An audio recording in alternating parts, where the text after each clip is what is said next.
2 votes, kind of. Yeah. Easy, it's no problem at all.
Right, good evening everybody, it is 6 o'clock. If we can start tonight's cabinet. Item 1 on the agenda is apologies for absence.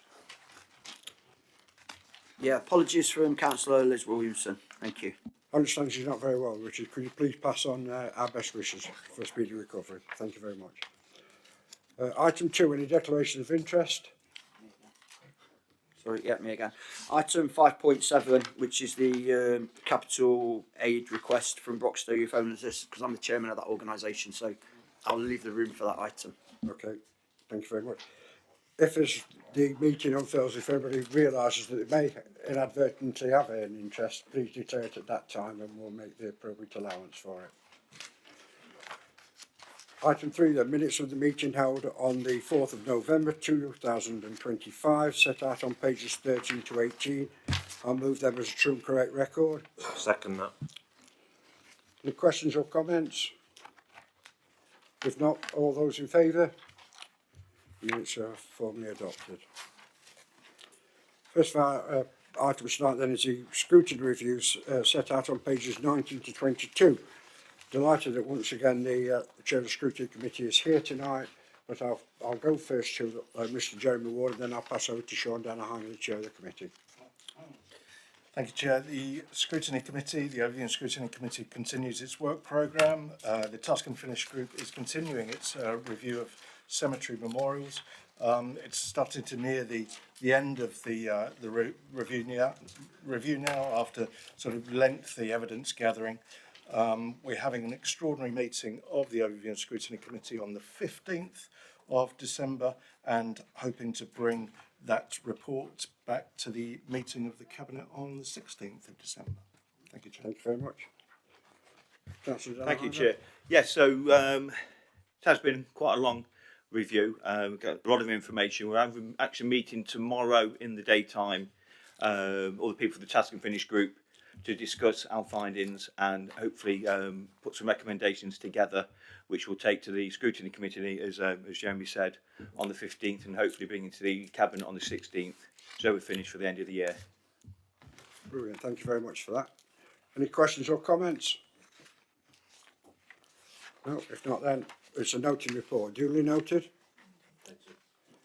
I'm delighted to see that we all decided that we can do it, get it on that meeting after all. Firstly, Resource and Personnel Policy Committee tonight is item 5.1, which is local government reorganisation, set out on pages 23 to 26. Before I move to the resolutions, I'll invite the Chief Executive to introduce the item. Good evening, members. This report is here for Cabinet consideration of the recommendation from Council yesterday evening. There were 3 proposals considered by the Council, options 1B, 1E and 1BII. The Cabinet is asked to consider the recommendation. There were 2 recommendations approved at yesterday's Council. The first recommendation from the Council was to reject option 1B, 1E and 1BII. The second recommendation from the Council was to recommend that the impact assessment be submitted to government. Members need to be aware that impact assessment covered the city and Broxtowe. I'll leave it there, pass it on to members for consideration. Thank you. Thank you very much for that. We'll call it now B2, shall we? The city option. Yes, thank you through you, Chair. Just a point to sort of add to what the Chief Executive has said about the impact assessment report, and that is clearly that it's a Nottingham and Broxtowe impact assessment report, and it doesn't cover the impact assessment of all the options on the table of the local government reform. And as long as members are mindful of that, clearly that can proceed to a recommendation, and yeah, I think that's just the key points that they need to take in mind before they come to vote on it. Thank you. Yeah, thank you very much. It was I thought it was a very interesting meeting last night. Very well presented meeting. So generally, people spoke very, very well, expressed their fears and concerns for long-term consideration, proposals for delivering services to local communities. As a consequence for that, the voting was really quite clear. So tonight we're going to recommend that proposals 1B, 1E and B2, that's the Nottingham City expanded boundaries, be rejected. And I'll move that from the chair. I'll second that. The second recommendation as well is that the impact assessment report be submitted to the Secretary of State by Broxtowe Borough Council as part of this process. I'll move that from the chair. I'll second that.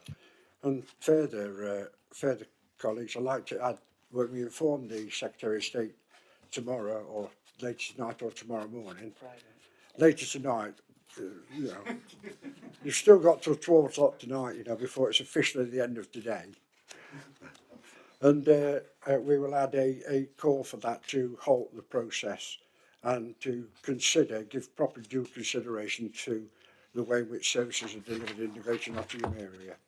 So we will cover that with a caveat calling on the Secretary of State to halt the process and review the timetable and indeed the whole infrastructure projects and bids to ensure that service delivery is paramount and it's not a financial base. They'll be happy with that. Okay, then I'll move to Councillor Gabrielle Bond. Thank you. Yeah, I really welcome that addition. I think that's really important. I just had a request that when we send that additional information, can we please make sure that we make it clear that we don't object to LGR in principle, which is what was laid out yesterday, but that there are no options on the table that are acceptable to Broxtowe residents. Also, that the government's own white paper, which dictates this whole process, made it clear that no area should be forced into a decision against its will just because the areas around it think that that should happen. I think it's really important to point out that, you know, that is stipulated in their own guidance on the process, and therefore if they force us to do this, that is going against their own white paper, which is what's restricted our options all along. And also as well, the wider failure of the Nottinghamshire area to reach a consensus, largely due to concerns over the size of the proposed areas, because Nottinghamshire is such a big area already, and the state of Nottingham City and the fact that no authority wants to be forced into partnership with them. And also ask that we include in that reference to the relevant guidance from both District Council Network and Local Government Association, which support our stand. It's not just, Broxtowe putting forward this point of view, but it is supported by a number of councils around us. And also an additional request, which is that can we consider also sending this information to the two Broxtowe MPs who have, I think it's really important that they understand, why Broxtowe is taking this position. They are there to represent Broxtowe residents, and I don't think they should have the excuse of saying that they don't understand, all of the information, that they haven't been given it. So I wonder if we could add a recommendation that it's also sent to them with a request that they listen to the people of Broxtowe and they clearly understand, why Broxtowe Borough Council and Borough Councillors have reached this position, and ensure that they have all that information. Thank you. We're right against the deadline now, you know that. Can I therefore ask for delegation on behalf of this council to work with the appropriate officers to ensure that that is submitted by 12 o'clock tomorrow, which I think is 12 o'clock is the deadline. Friday. Through you, Chair, it's midnight, yes, tomorrow night, so as we do have a bit of Tomorrow, time. so But yeah, it would be good to get that sorted Well, earlier we've on got tomorrow. tomorrow to get that resolved, so if that's okay with everybody, I'll look at the wording, work with the appropriate officers, and then we'll deal with that wording appropriately. Okay? Any further questions or comments? Councillor, before I do, Mr. Ward. Can I just clarify if we could give the delegation to the interim chief executive in consultation Yes, with yourself? of Okay, course. thank you. I said the appropriate officers, yeah. Mr. Owen? I can see Philip, yeah. Councillor Owen? Yeah, thank you. Jim, you've got plenty of time. You can work through the night if need be. And why not? Why not? But Councillor Bunn has said virtually everything that I was going to say. But I think it's important that I speak on behalf of the Conservative group so that there is that degree of consensus and indeed unanimity.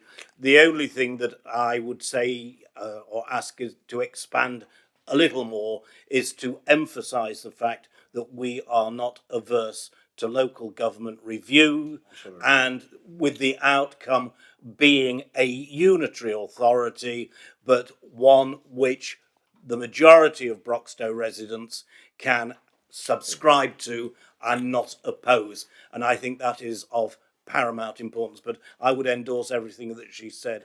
She's obviously been looking at my speeches and learning from me. Okay, any further questions or comments, Councillor Richard McRae? Yeah, no, it's the same. I know our group are in full agreement last night, and it was nice to hear most people agreeing with each other. We asked the residents what they wanted. You said all along that's what we'd do. We did that. The residents spoke and we listened to them. And that's what we're here for, isn't it? So like you say, the next important thing is to send it off and tell the government we've done that. I've seen lots of comments on social media today. People are generally happy with that we listen to them. And at the end of the day, that's one of them things, isn't it? It shows that we're a caring council and we do listen to the residents, and long may it carry on. Thank you very much. Yeah, thanks very much for that. Any further questions or comments? If not, no. I'll move down straight to the vote. We're clear on what we're voting for. So the two recommendation 1 and 2 has been moved and seconded, and we're also seeking authority from Cabinet members, from myself, the Chief Executive and other associated officers to work together to ensure that that statement reflects the conversation that we've had tonight. And that is now, that will be a formal recommendation. Please show clear then, all those in favour. And can that be recorded in notice that it is unanimous? And we'll record that in the minutes. Thank you very much. See, democracy does work. When I first started in politics, my first lesson, somebody told me, says, Millen, remember, democracy only works when there's two of you. So, next item on the agenda is item 5.2, which is the council tax base 2627, set out on pages 27 to 32. Recommendation on page 27, I move from the chair. I'll second that. And over to you, Councillor Greg Marshall. Yeah, thank you very much, Chair. I guess this is the first of 2 or 3 standard items that we bring to Cabinet every year around our council tax base and other schemes that form, I guess, the overall bases for our budget as well. I'll just point out a very minor error on the actual agenda, which says to approve the council tax base for 25-26, but the actual paper, the agenda report is correct. It says for 26-27. Yeah. So the council tax base is with that kind of like minor amendment on the agenda only, but doesn't affect the paper. I'll move that recommendation formally, please, Chair. Very interesting to note that the tax base is great considerably, actually. It's by over 600 properties on the council tax base, which just shows the amount of work that's happening in Broxtowe, the building. It's very good news. Eastwood's, my own town, their change is over 3% on the tax base. But Mr. Martin Payne, would you want to come in on this point? Yeah, thank you, Chair. Again, I think just sort of linking this back, the tax base that we're seeing there and the uplift is broadly in line with the position that we brought to the November meeting with the medium-term financial strategy and business strategy, with an increase of growth in the tax base of 1% plus additional, following a review of discounts and exemptions, particularly those linked to sort of second home. So these have been reflected, and obviously we can take this tax base position forward as part of our budget setting process. Thank you very much for that. Any further questions or comments? If not, the recommendation on page 27 is moved and seconded. All those in favour? Again, that's unanimously agreed. Next item is a local council tax support scheme on pages 33 to 36.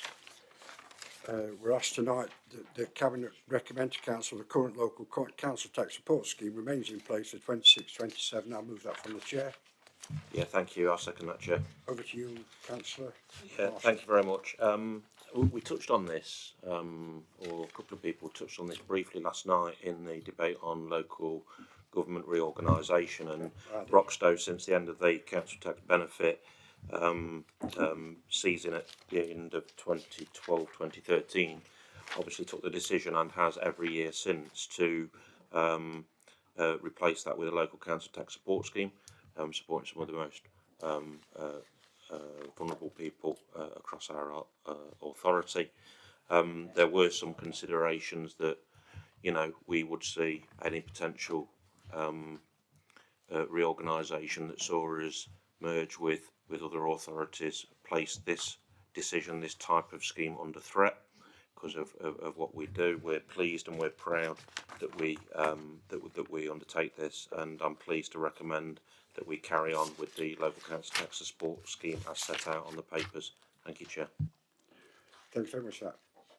Bill, do you want to come in on this, Mr. Sutherland? Yeah, I will. Thank you, Chair.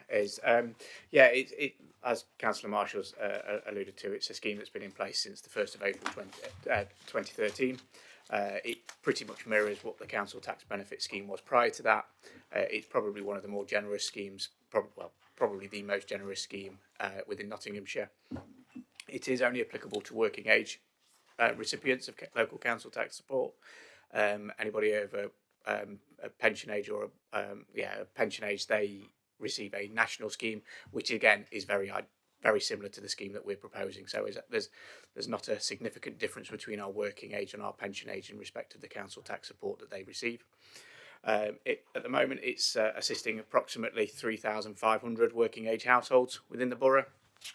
And obviously, it does indicate in the report the volume of support that we are providing to those residents. If it isn't recommended to continue with the scheme, we will have to go out and do a consultation exercise on any proposed scheme that is required, which obviously will need to be done before any formal approval could be taken forward. But happy to take any questions. Yeah, thank you very much. Just a general comment. I've introduced this item throughout the local government review debate at every opportunity because, as I said, the local council tax support scheme and then the next item, things like the war war widow disregard. They are important for people, and somebody says, well, it's only a few pound, but few pound a week is the difference sometimes between people living and struggling. And so it is an important principle, and Broxtowe has, you've heard tonight, the most generous local council tax support scheme in the whole of the county. It is discretionary and others apply different rules to it. However, we give the maximum amount that we can under the support scheme, and that is another thing that would be in danger of harmonisation under any other local authority arrangement. I say I've drawn this out at every single meeting. I talk about rents, I talk about rates, and I talk about local council tax support scheme, among others. Are there any further questions or comments? No. If not, recommendations then moved and seconded. All those in favour? Again, that's unanimously agreed. The next item is on 5.4, which is housing benefit ward disregard on pages 37 to 40. The recommendation on page 37, I move from the chair. I second that, Chair. And over to you, Councillor Marshall. Yeah, thank you. And I guess this is the third element of the of this part of the agenda in terms of discretionary benefits that as a council we can apply.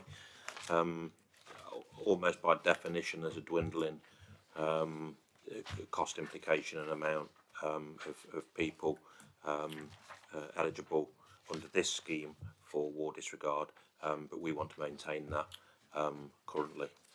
So I'm happy to move this as set out on the agenda. Thanks, Chair. Thank you very much for that. Mr. Sudler? Not a huge amount to add to that. Obviously, there is nothing in the legislation that automatically disregards the war pension, so it is a local discretionary scheme that we operate here at Broxtowe. Saying that, through the housing benefit subsidy, we are subsidised for some of it, 75% of the total cost. As Councillor Marshall's identified already, it is a reducing cost and a reducing burden to the authority. But it is a scheme that has been in place for over 30 years. I'm delighted to say this is one thing that I introduced in 1996, I think it was, if I remember right. When it became discretionary, I say we only get 25% grant just for members of the public, so we understand that. It actually comes from our general fund taxation base. 75% of that war widow disregard that we do, or war pension disregard that we continue, will benefit. So any further questions or comments? Right, if no further questions or comments, I'll move straight to the vote then. All those in favour? Again, that's unanimously agreed. Now comes the really substantive items tonight on tonight's agenda, which is page 41 to 52, which is the use of generative AI. There are a number of recommendations in there, and I thank the policy working group for all the work that they did on this. And there is an addition, if you remember, we added an amendment on the night which was moved by myself and supported, which is recommendation 4, and that is to approve the review of the policy every 6 months to ensure the latest developments in AI technology is continually reviewed and included. Obviously, that is in there for a purpose of we have some concerns with the use of generative AI, that technology sometimes, certainly moves a lot faster than the law. And for those of you who were at the Preventer War presentation last night, will understand the use of generative AI in radicalisation and other issues. And I think, therefore, it's very, very, very important that we continually, on at least a twice-year basis, review the use of generative AI to ensure that it isn't being used in any way to radicalise or to stir up racial hatred or tensions or fractions within other groups and organisations.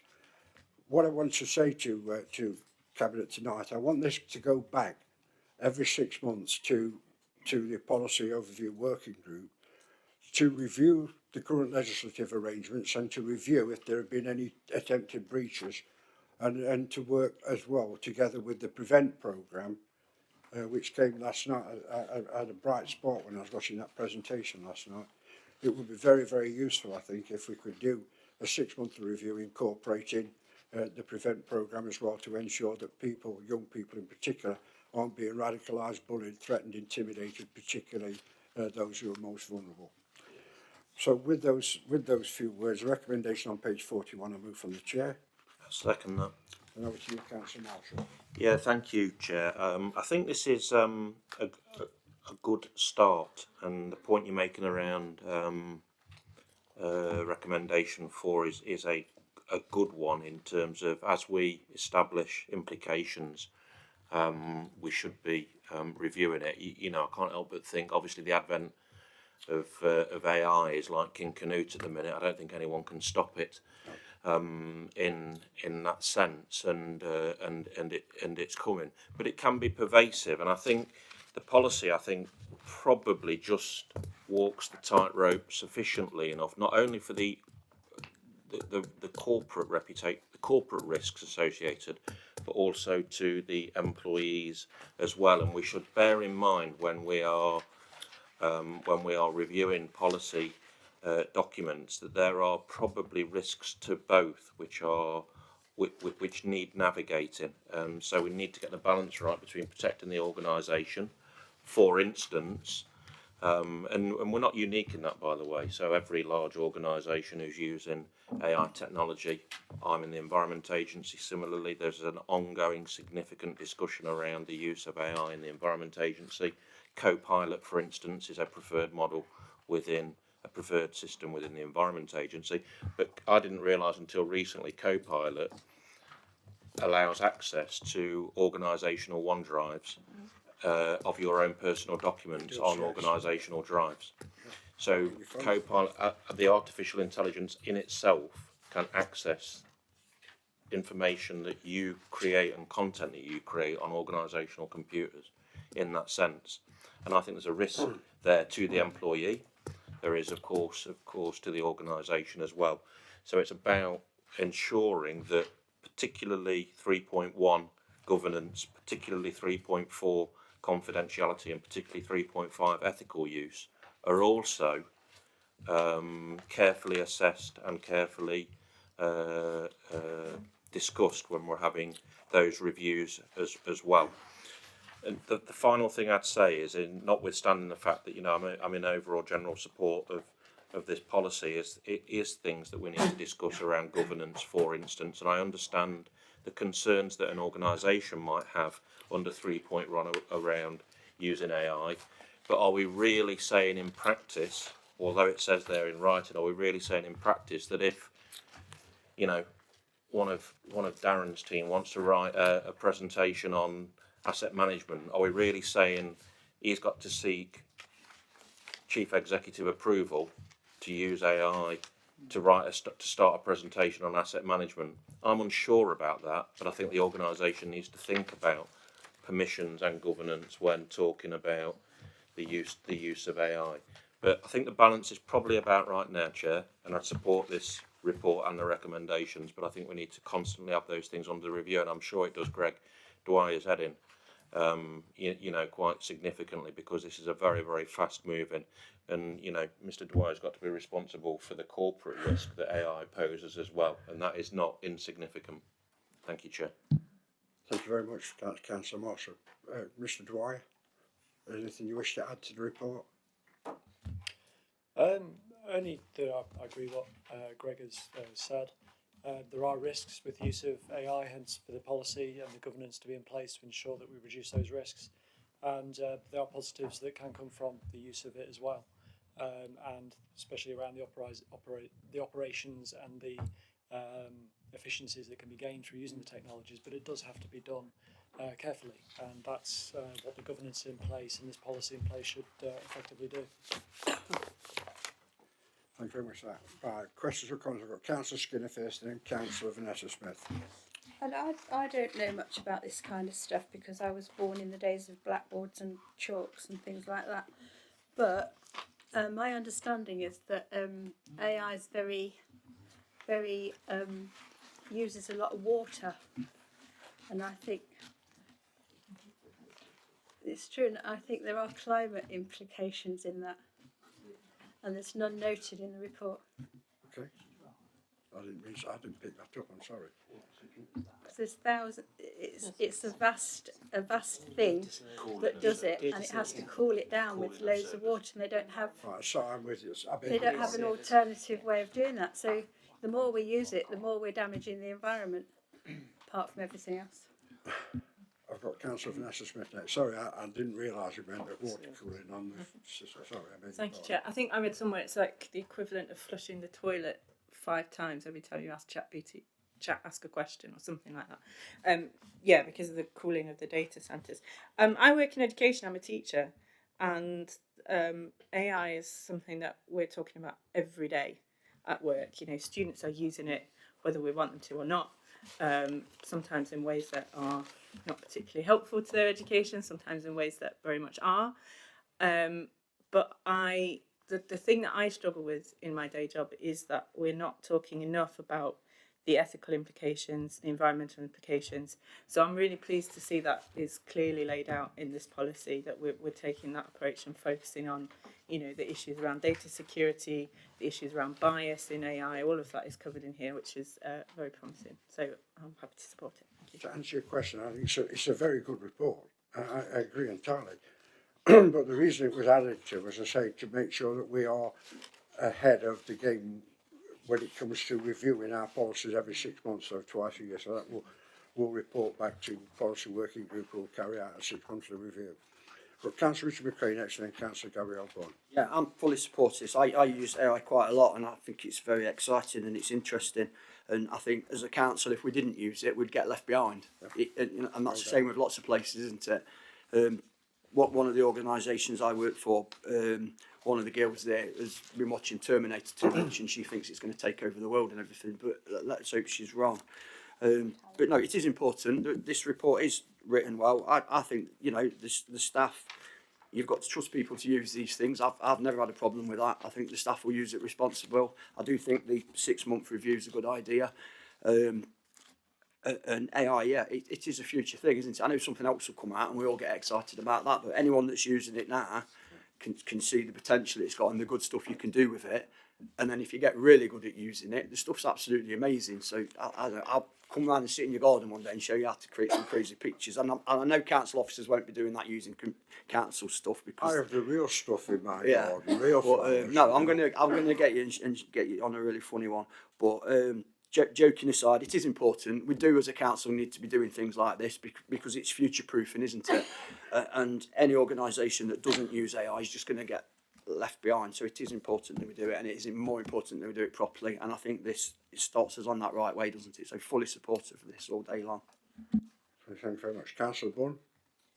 Yeah, so I've got 2 points to make. One of which is fairly procedural, which is just that it doesn't actually note in the report that this did go to policy working group. I think it should be under the updates from scrutiny or something normally in the so that could just be added to make sure the report is complete, and also to note that it was unanimously supported at policy working group. And then my other broader point is, you know, in line with what other councillors have already said, like this is sort of a first step. It's really important to have this policy. You know, you can't just ignore the fact that AI is happening. It's becoming increasingly important in a number of ways, but it's also really important that we as a council are aware of, you know, sort of the ethical implications that Councillor Smith talked about very well, the environmental implications that, you know, Councillor Skinner has talked about. The other thing that we talked a lot about at policy working group was around sort of the training implications, because we also want to make sure that our, you know, our council and our staff have the skills to, you know, that are being developed, so that we are using modern technology and we are keeping up to date with those things. And also that addresses some of the points raised in Councillor Marshall's opening there, where, you know, there is sort of like a training regime that goes alongside this policy, and, you know, to make sure that people are using it appropriately, but also that it's not too burdensome. And the other thing just to mention, which hasn't been raised as a concern, but that was talked about quite a lot at policy working group, was around sort of like procurement of large AI systems as a council, and to make clear that this policy does not give approval for that. This is about sort of, you know, sort of the first blueprints for everyday usage, to make sure that's outlined in the policy. Any of those large changes would be, my understanding is, decisions that would come back to Cabinet, and they would, you know, there would be procurement decisions. Thank you very much. I've got Councillor Chris Carr next, and then Councillor Teresa Collins. Yeah, thank you. Yeah, so I think what a lot of things that have been said have been about some of the concerns of using AI and how that has played a part into some of the contents of the policy. I think that does highlight the reason why I completely agree with that we need to have a review of this every 6 months. It is a fast-moving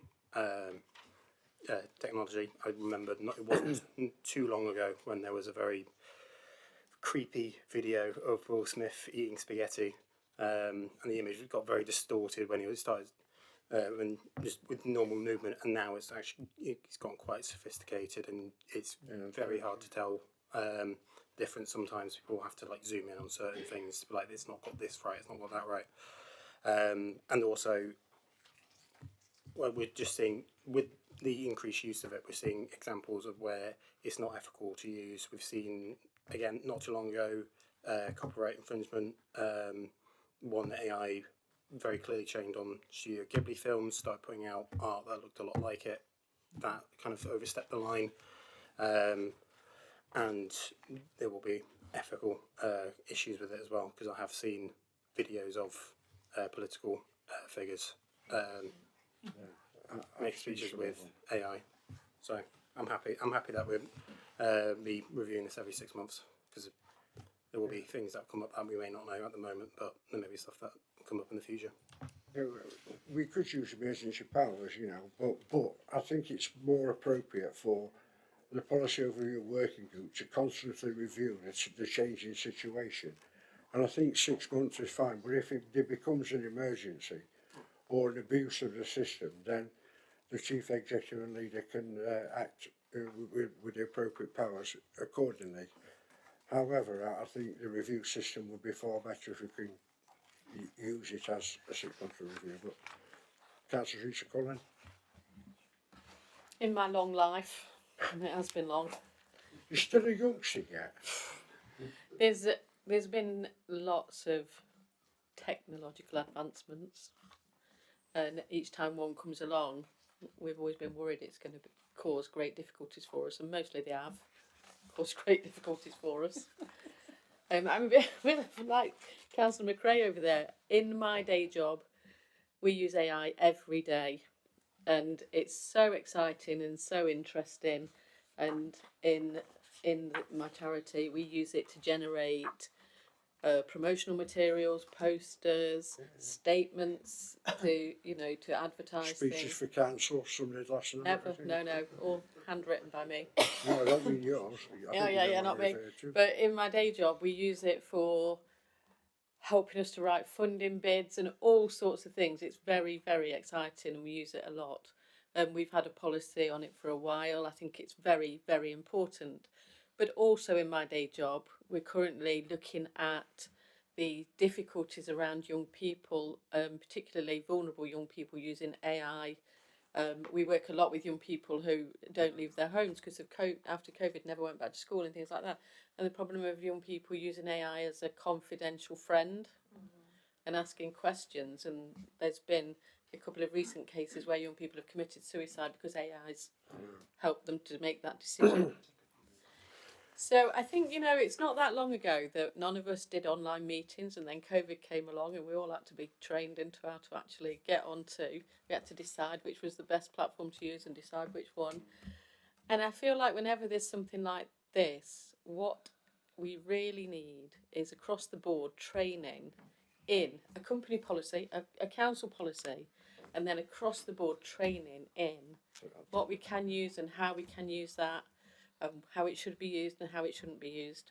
And I think that's really important, because no doubt about it, we're already behind the curve here.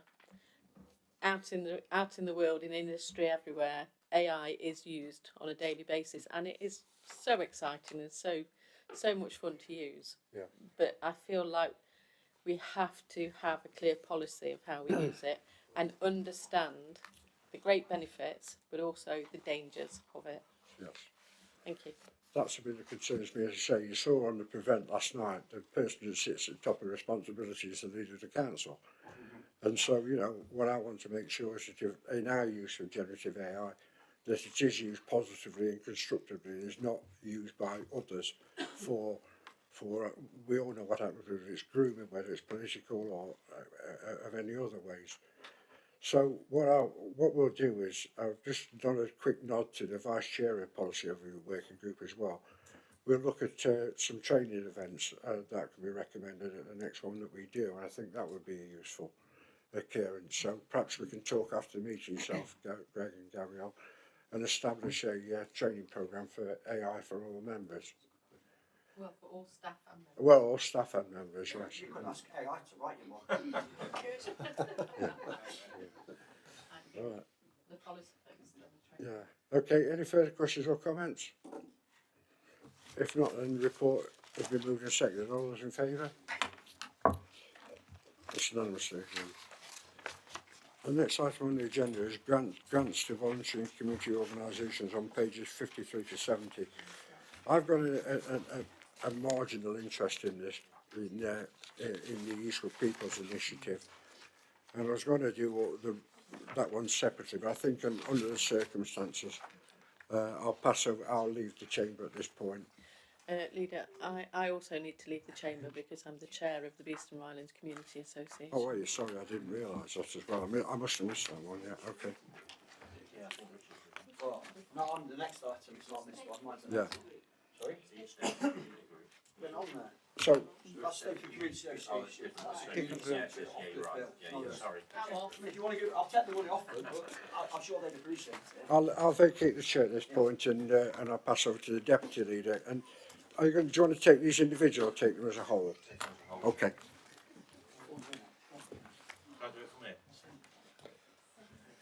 Yeah, you can do it from there.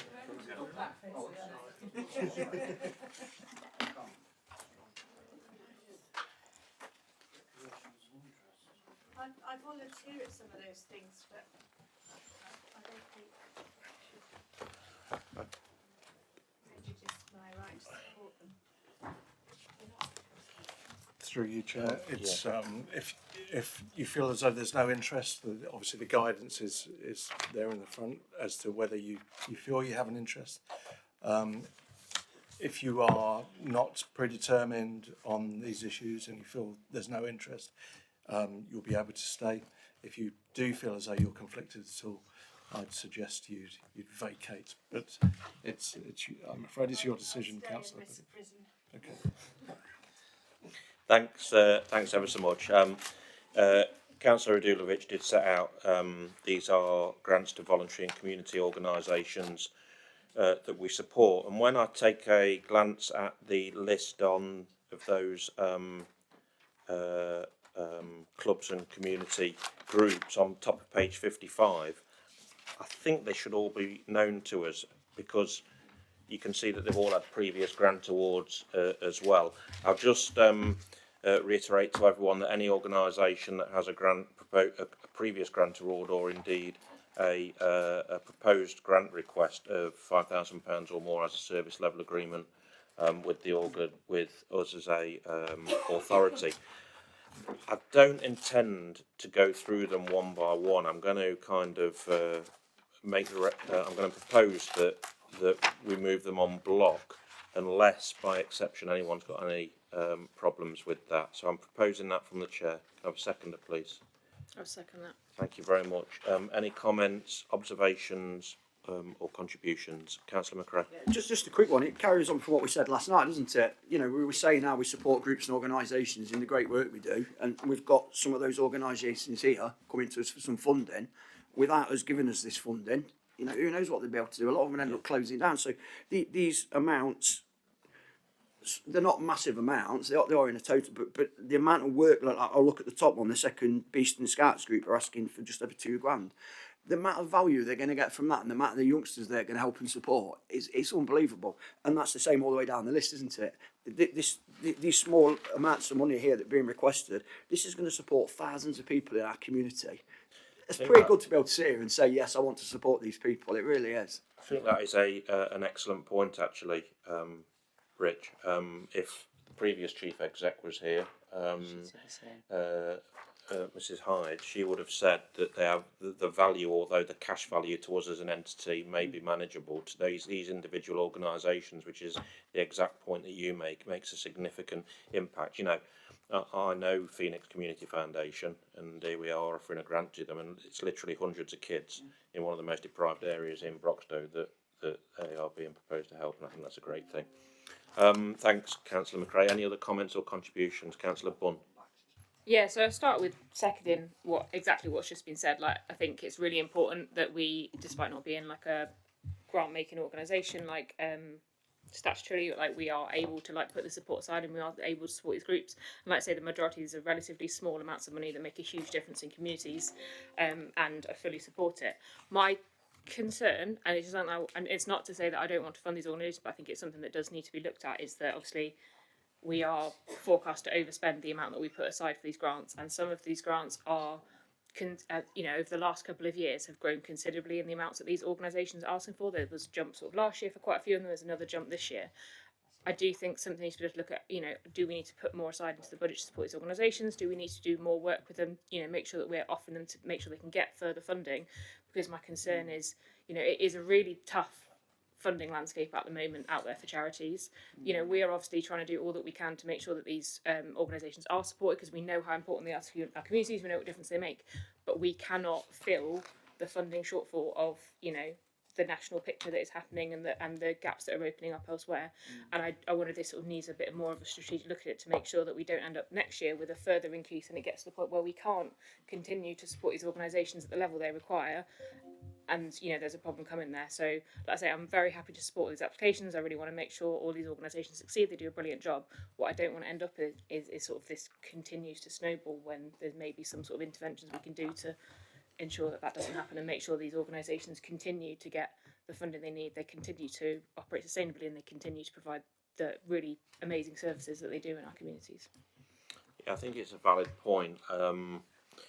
There are some organisations which are having some uplift, but I think even if you had a previous grant award columns prior to this one as well, a lot of them do flatline in that sense. So in that sense, I don't think there's necessarily a direct relationship between grant requests and increasing pressure on us as an organisation. But the overall point at a strategic level, I think, is valid. Mr. Payne, is that a discussion to be had with Mr. Fish around kind of having a think about how we look with all these organisations that we grant award and engage with them somewhere? Yeah, through you, Vice Chair. Again, I think Councillor Bull makes an excellent suggestion there. In terms, because we do have to be mindful of sort of the resource we've got and making sure we as a council utilise that budget to the best effect to support as many as we can in the within the community. I think going back to an earlier point you raised, Vice Chair, about service level agreements that we have. So obviously some of these are now seeing cash grants well above £5,000. So that there is a service level agreement that gets put together to make sure we're being prudent with the resources that we've got, but really demonstrates then that this money goes a long way. But excellent point made about seeing what we can do to support these groups to access sort of wider funding streams as well will help us to spread the benefit even wider. Thank you. I can't see anybody else wanting to come in, so that has been moved and seconded, all of those organisations. So can I see all those in favour, please? Yeah. And that is unanimous. Thanks very much. Yeah. Or do you want them to stay out there?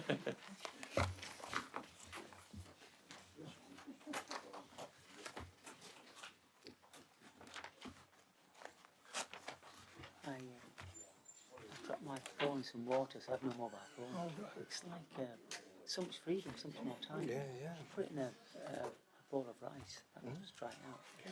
Yeah, it never works. Doesn't it? I'll find out tonight. It's a weird feeling. I've been dead. That's 700 quid. Oh. Oh dear. I presume that was all okay. Yeah. Next item, on the agenda is item 5.7, which is a capital granted request on pages 71 to 74. just find it.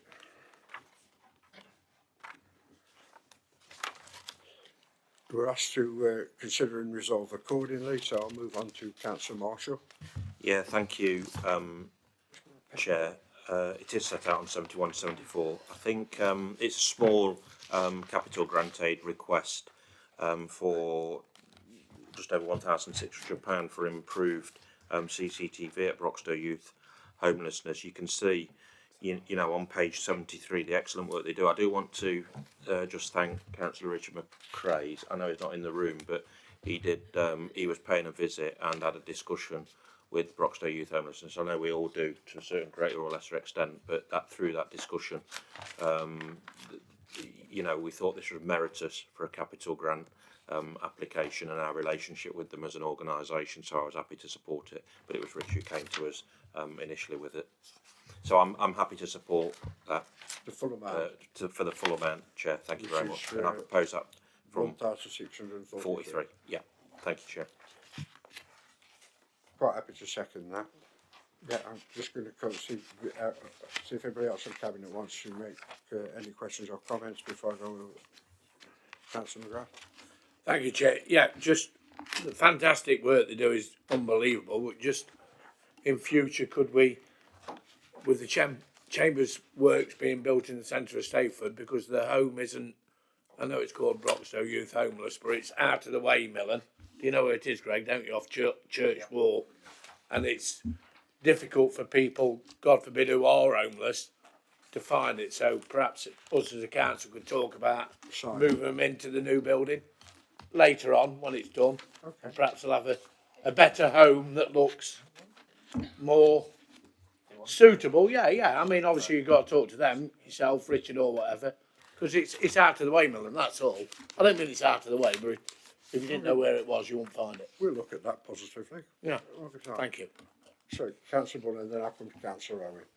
Just to note on that specifically, because I've worked with a charity previously that work with vulnerable people, there can be advantages to that sort of charity not being right front and centre and in a very obvious place. Like sometimes you want a more discreet location because it encourages people to come to you. So there may be other reasons why they don't want to be in there, but it's something that can certainly be looked at, I'm sure. Councillor Owen? Yeah, thank you, Chairman. No issues with giving the grant. I just noticed though, under on page 73, the narrative says that approximately 350 young people access the services, but only a third of them are from the Broxtowe area. And when I look at the financial information, I don't see any grants listed from other local authorities that these young people may be associated with. Is that something that perhaps we ought to pursue on their behalf?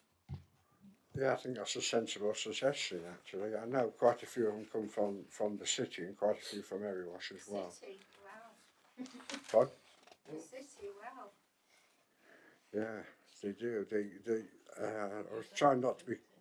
I do keep an eye on it. I was actually Broxtowe Youth Homelessness Group. I was one of the original founders of that in the late 80s. It was one of the first things I did when I first got into local politics. But I think you're right. I think what we need to do is to look at the way in which services are provided, because there are funds that are accessible for other authorities as well for dealing with homelessness as well as the Borough Council. I'll take that on board, and I'll talk to. Yeah, just through you, Chair. Again, I think for this evening, obviously there's not the detail in the narrative as to whether they do receive any other support from other local authorities, but we'll check. But I think again, that's what I said. I think it's another excellent suggestion, and we'll take that up. Okay, brilliant. Thank you very much. Any further questions or comments? No. Councillor Marshall's recommended a grant of £1,643. Is that seconded? Seconded by Councillor Bunn. Please show clearly then all those in favour. That's unanimously agreed. Can somebody go and get Richard back?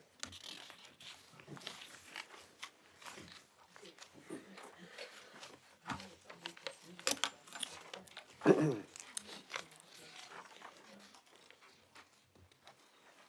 think you set up about 87, 88, I think, if I remember right. I'll watch watched it on YouTube.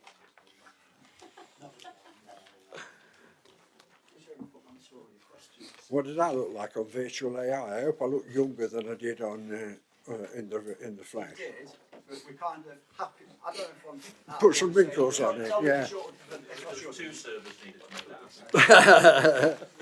happen. She had a treatment. We are happy where we are because we're hiding out the way so people don't know where we are. And very nice that somebody said, yeah, no, go a bit somewhere different. And then I did hear a councillor say about funding from other places that we work with. We do get funding off them for the classes and that we do. Well, we'll check. We do get stuff from Gedlin, from Rushcliffe, and I'm sure I've missed stuff out from Erewash, and I think we're trying to get some from Ashfield at the minute. Right. And then at some point next year, we're actually rebranding. We're not going to be called Broxtowe Youth Homelessness anymore because we do more than Broxtowe. So obviously Broxtowe is a better place, and that's why we're based in Stapleford because it's the centre of the earth. So, but thank you everybody for. It was interesting watching it out there. There you go, thank you very much. Item 5.8 is a quarterly complaint report on pages 75 to 1000. Oh, sorry, 75 to 100. Just my sense of humour. So before I say anything else, I'll pass over to the portfolio holder, Councillor Greg Marshall. Yeah, thank you, Chair. The report obviously is set out, starts on page 75, and this is following the usual format, almost in kind of like a tabular way of representing complaints that we receive. I think there is some cause for kind of success when you look at kind of like almost the penultimate paragraph on page 75, that those that escalate to stage 2, there are more that kind of, I guess, support the organisational approach by not being upheld than those, but they're not insignificant number of those which are upheld. I just wanted to say 2 or 3 other things.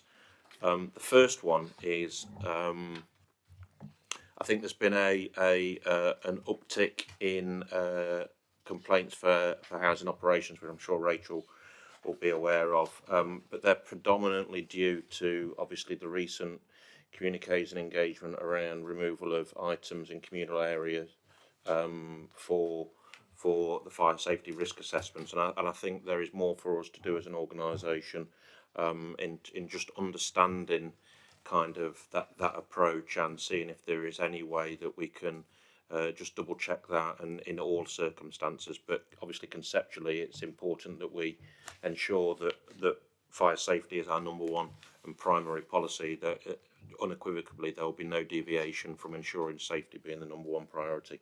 But if we can and where we can, we'll look to see if there's any opportunities for moderating that in some circumstances. That's the first thing I'd say. Secondly, I just wanted to add that I've asked Mr. Ward and his team, and also the housing team who are running the housing complaints panel, to, I guess, just join up a bit more, just to ensure that we're not running almost like 2 separate kind of complaints procedures and expectations, really, as an organisation. So Mr. Ward, I met with him and Andy Mr. Coulshaw, to talk about how we can better do that to ensure that those who are attending the housing complaints panel, which by the way we want and we encourage, understand that the remit of that panel and indeed how that fits with our corporate complaints policy.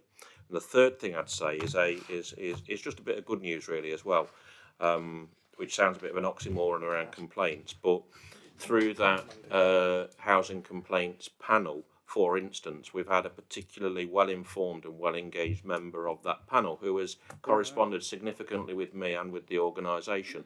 I think they've had some complaints that have been upheld in the past, but they're still engaged with us as a firm. And I've met with that individual at the panel, encouraged some more correspondence. We've then used all of that together to formulate some further correspondence back to that individual, but also bolting on a face-to-face meeting to see how we're not just passing it off as as a kind of a process heavy kind of thing, but also there'll be a separate meeting with that individual to see how we're responding, what we're responding to, indeed what some of our organisational constraints are sometimes when we can't always meet necessarily the expectations of people who are making complaints as well. So I think that's a good thing, and I think he's pretty encouraged by that. So I'm looking forward to that meeting, which will take place in the next few days. Thank you, Chair. Thank you very much. Any questions or comments? I'll take the report as a whole because this has already gone to Governance Orders and Standards Committee, as you all know, on Monday night. But are there any questions or comments arising? Councillor Vaughan. Thank you. I just had one concern because I've spoken to the officer responsible for this. Well, first of all, let me say, because I didn't do it last time this report came, I just want to thank you for the changes you've made. Sounds goes forward. It's very clear. It's really easy to follow things through, and I really appreciate the work that the team did in doing it. And I also really appreciate the work that the officers responsible for doing this do, because I know it can be really, it can just be a really hard job dealing with this sort of thing. My concern is that I just wanted to ask about is that I noticed that a lot of the stage 2 complaints, the response time is sort of on the limit. It is on 20 working days. We're meeting that, but we are only just. I know there was a lot of pressure on the team, so I just wondered if we could have an update on because I know there's some vacancies within that team and there's been a lot of pressure. Is there any progress in trying to fill those vacancies and make sure that our staff are being supported to give the service that they need to, and also that our residents, that is going to be in place that our residents get the responses they need.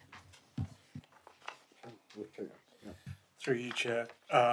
Sadly, we haven't filled the roles as yet, but we still have our very experienced complaints officer who's who, when we fill those 2 posts, we'll move him away from the complaints. He's been doing it for about 8 years, I think, and as you say, it can be a challenging task. But we certainly have an understanding with our complaints officer that he'll continue to undertake that role in the meantime. But hopefully we'll have our posts filled perhaps in the new year, and we'll have some fresh blood and fresh eyes. But he will be overseeing. He will remain to oversee the complaints process. Thank you very much. Councillor Vanessa Smith. Thank you, Chair. There's obviously things still to work on, and particularly in housing. We're always looking at how we can improve based on feedback through this process. I think one of the things that we now need to look at throughout the report, I suppose, not just for housing, is the learning aspect of it. I would like to see a bit more detail in terms of, rather than it's just that the housing team has been reminded X, Y, Z, that what happens next. So is that training? Is a process changed? It would be really good to be able to see how that's been followed through. As part of this reporting process, possibly, rather than it just being a sort of blanket, that this team was reminded about the importance of this, that we could see some sort of, what the action was taken, where it was appropriate. So if it was just an issue with an individual, that's been addressed. We probably can't really go into details, but where it's something like a policy change or a process change, it would be good to see that follow through in these reports. Thank you. Part of the restructure of the Democratic Services team, which involves complaints, we currently have half a post undertaking the complaints role. We're going to, although I have to say it's often more than half a post, but what we plan to do is increase the hours that we put into complaints and hopefully have a full post that's split between 2 people. And that's the sort of thing that's the sort of detail that we will be able to provide going forward. Thank you. Thank you very much for that. Anybody else before I move on to members of... Right, Councillor Pringle. Just a question, really. Why is every one of them responsive 20 working days? It's within 20 working days. Yeah. It's not 20 days, it's within, that's the statutory time period. It's up to 20 days. Could be half a day, could be 20, no. Okay. Okay, no further questions or comments. The noted report duly noted. Moving on to item 5.9, which is Christmas free car parking, pages 101 to 102. I'd like to just, before I ask officers to speak to this item, I'd just like to say that this us to note the report. However, in consultation with the Deputy Leader, myself, Chief Executive and Parking Services, we had a number of businesses who came to us saying 2 hours wasn't quite long enough. So we used the Chief Executive's power to invoke 3, to bring in 3 hours. At first, of course, we didn't believe that it was possible to get the ticketing arrangements and things sorted in time, but after a very brief conversation, we were able to. So delighted for your cooperation in that, your team, Greg. Thank you very much. So it's a noted report. However, it is for 3 hours. It's to note the use of the Chief Executive's executive power in conjunction with the Leader and Deputy Leader of the Council to bring in 3 hours of parking. It just goes to show we do listen. Councillor Marshall? Yeah, thank you, Chair. I mean, as everybody knows, it used to be free all day parking. There was some, believe it or not, you're damned if you do and you're damned if you don't. Last year there was some criticism that we received from local businesses that were saying that it was a fair amount of criticism. It was that the turnover in the car parks because of that was impacted, and that by people who were coming in parking all day and then either using the tram or doing other things all day in that car park. So we've tried to, well, we've listened to that and we've tried to I guess taken a punt on the balance, and we think that round about 3 hours affords people enough time to come in, do a bit of shopping, maybe have a bite to eat and a coffee or something without having to rush, and then go back. So we've gone for 3 hours on the free parking. Thanks, Chair. But we'll monitor it closely. I just want everybody to understand. We will monitor it closely. What's the response? And if next year 2 hours is enough or 4 hours, whatever. But at the moment we're thinking 3 is the perfect time. As Councillor Marshall quite rightly points out, people can do the shopping, get a coffee, get a meal, support local shops and businesses within the town centre. It seems to be a good solution. Councillor Boyd? Yeah, I was just going to say, as one of the people that's been lobbied by several local businesses, I think it's going to be an interesting compromise. We'll see how it goes. Like I say, it should make the ones that have spoken to me happy, because they were very upset about the fact that basically people were parking there all day, going into Nottingham City to work or whatever, and they weren't actually seeing the increase that they hoped for. So, as I said, it'll be really interesting to see how this goes this year, and we'll make sure we check up on it and hopefully get the outcome that people are looking for. I will ask our parking services team to monitor this carefully, particularly the turnover in cars within the car park. You know, it'd be great if we could increase that footfall considerably. Okay, Philip, do you want to come in and congratulate us, or?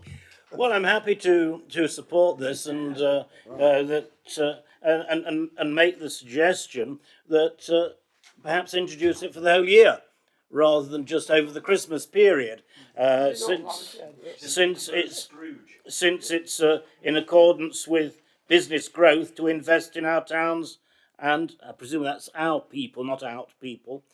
So yes, of course, the concept of a free period of parking is to be welcomed, and I'm glad you are moving in a conservative direction.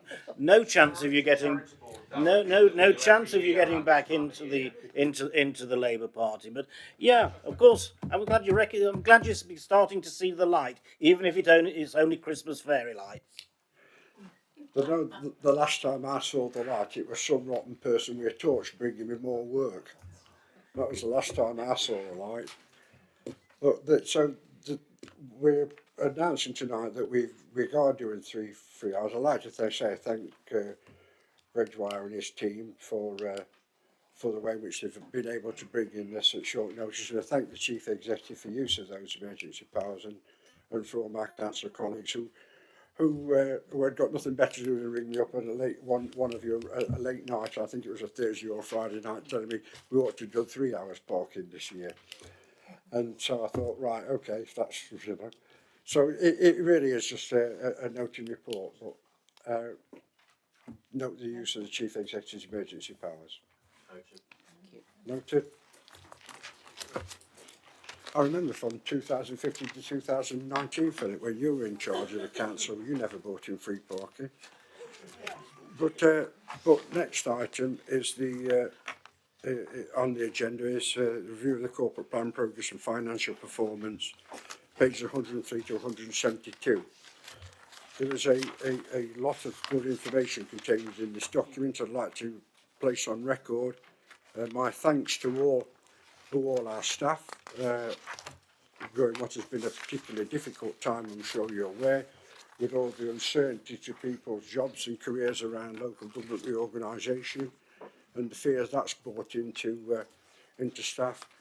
And we're asked tonight to note the progress made in achieving the corporate plan priorities and financial performance for the quarter ending 30th September 2025, and move that from the chair.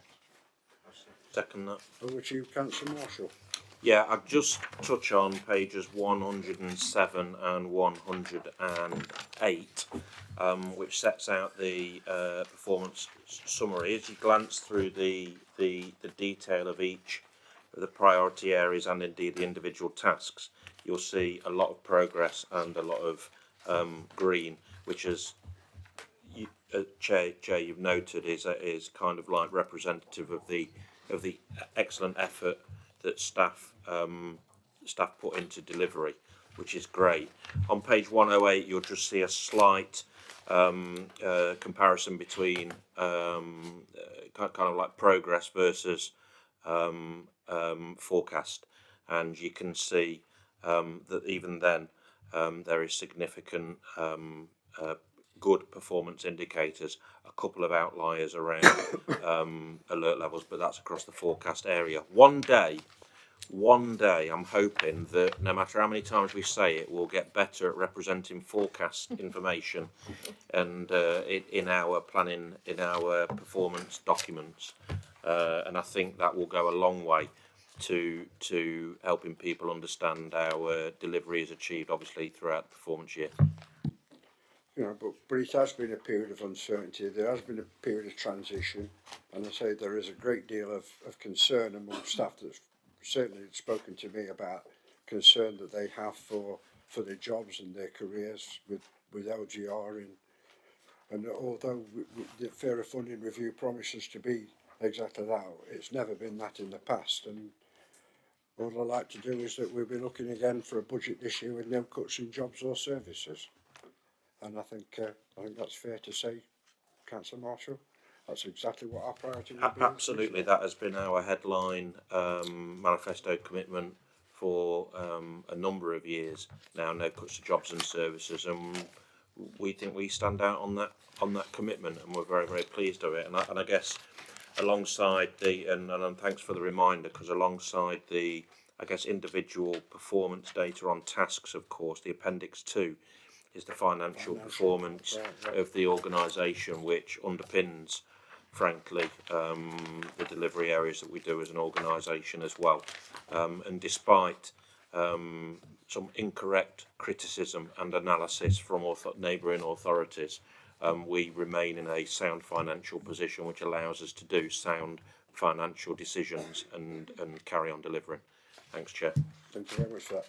What I'm going to do is I'm going to take these in two parts. There's first of all this pages 103, which is the narrative, right the way through to pages 156, or 155, 156 is vacant, and then I'll take Appendix B separately. So are there questions or comments on the first part, which is the Appendix 1? Any questions or comments? Councillor McGrath.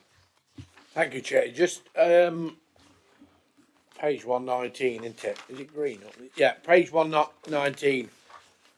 Vacancy rate has slightly has risen slightly. I still can't work out how we see that in Stapleford, because I have a grave concern with birds shutting.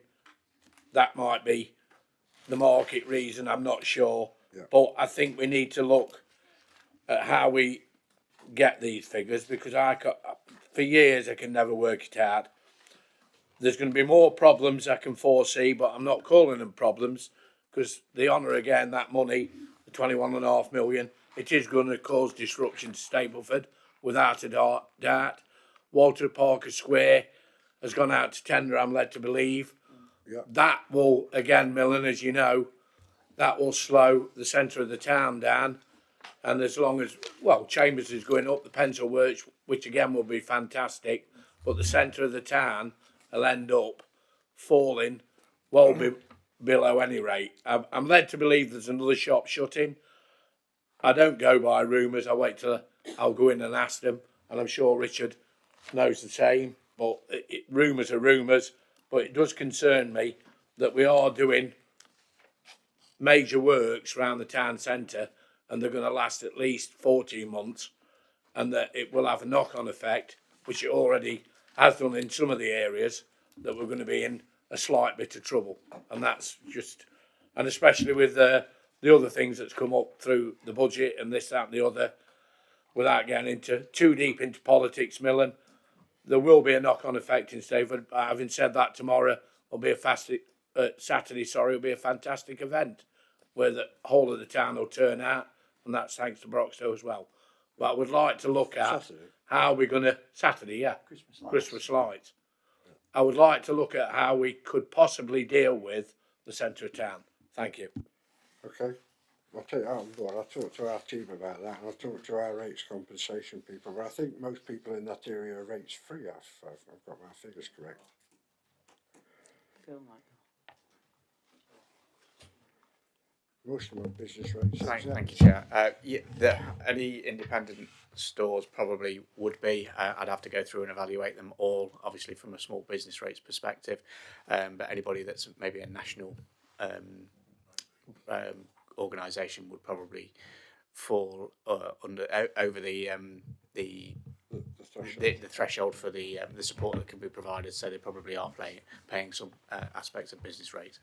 Okay, we'll have a look at that. But see if there's any compensation package we can look at. But I'll look into that carefully. Thank you, Mum. Just another.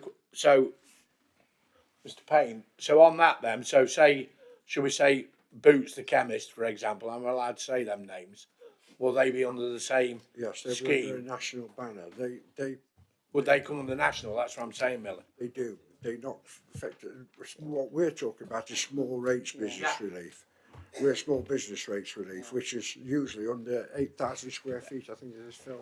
I couldn't tell you the square footage of the business. It's based upon the rateable value, which is based upon the rental value of the property. So that would be determined on things like size, the nature of the business itself, and those aspects. But you know, taking someone like Boots, you know, obviously a national, multinational company, I would be very surprised if they were receiving any aspect of support through any business rates relief from the council. Okay. Any further questions or comments? If not, then I move on to Sorry, I beg your pardon, Councillor Bourne. I do beg your pardon. Sorry, me again. I just want to talk very briefly about this. So there's a number of tasks related to community safety on 135 to 139, and I just wanted to draw people's attention to them because even though they're on there, they sort of outline all of the work that our community safety team do, and I just wanted to mention it because it's been a very tough few weeks recently. There've been some really hard instances for them to deal with, and I just wanted to put on record my thanks to the team for all the hard work that they've been doing and dealing with those really difficult circumstances and doing so really well. You know, it shows in here, it's sort of the number of cases they closed in 3 months. They've got an excellent response rate. They managed to deal with things quickly, and the level of sort of knowledge and expertise that they have within the team, despite the fact that they've had some vacancies, is exceptional. In particular, at the moment, the other thing that they're working on is it's the White Ribbon campaign, which was launched at the event on Monday. Thank you to all the councillors that were able to attend. In fact, we had multiple events this year. We had a flag raising in Beeston, then we had another one in Stapleford and one in Eastwood as well. And the mayor kindly attended those as well. The other thing I wanted to mention related to that is just obviously because it is the 16 days of action campaign at the moment, and just a reminder to all councillors that are here that if you would like to become an ambassador for the men or a champion for the women for the scheme, you can do so online. You sign up. It basically gives you a little bit of training about how you do it and how you become part of that movement. I'm signed up. I think several other councillors are as well, but it'd be great to have more members of the council signed up to that. Probably should have mentioned it yesterday at full council, but I didn't. I thought it'd be too off topic, but yeah, I just wanted to mention it here tonight. And like I say, if anyone wants any further information about that, please do feel free to get in touch with me, and I'm happy to sort of explain what the process entails. Thank you. Thank you very much for that, Councillor Bond. Any further questions or comments? If not, they can move on to Appendix 1B, starting the page of 157. Any questions or comments on Appendix B?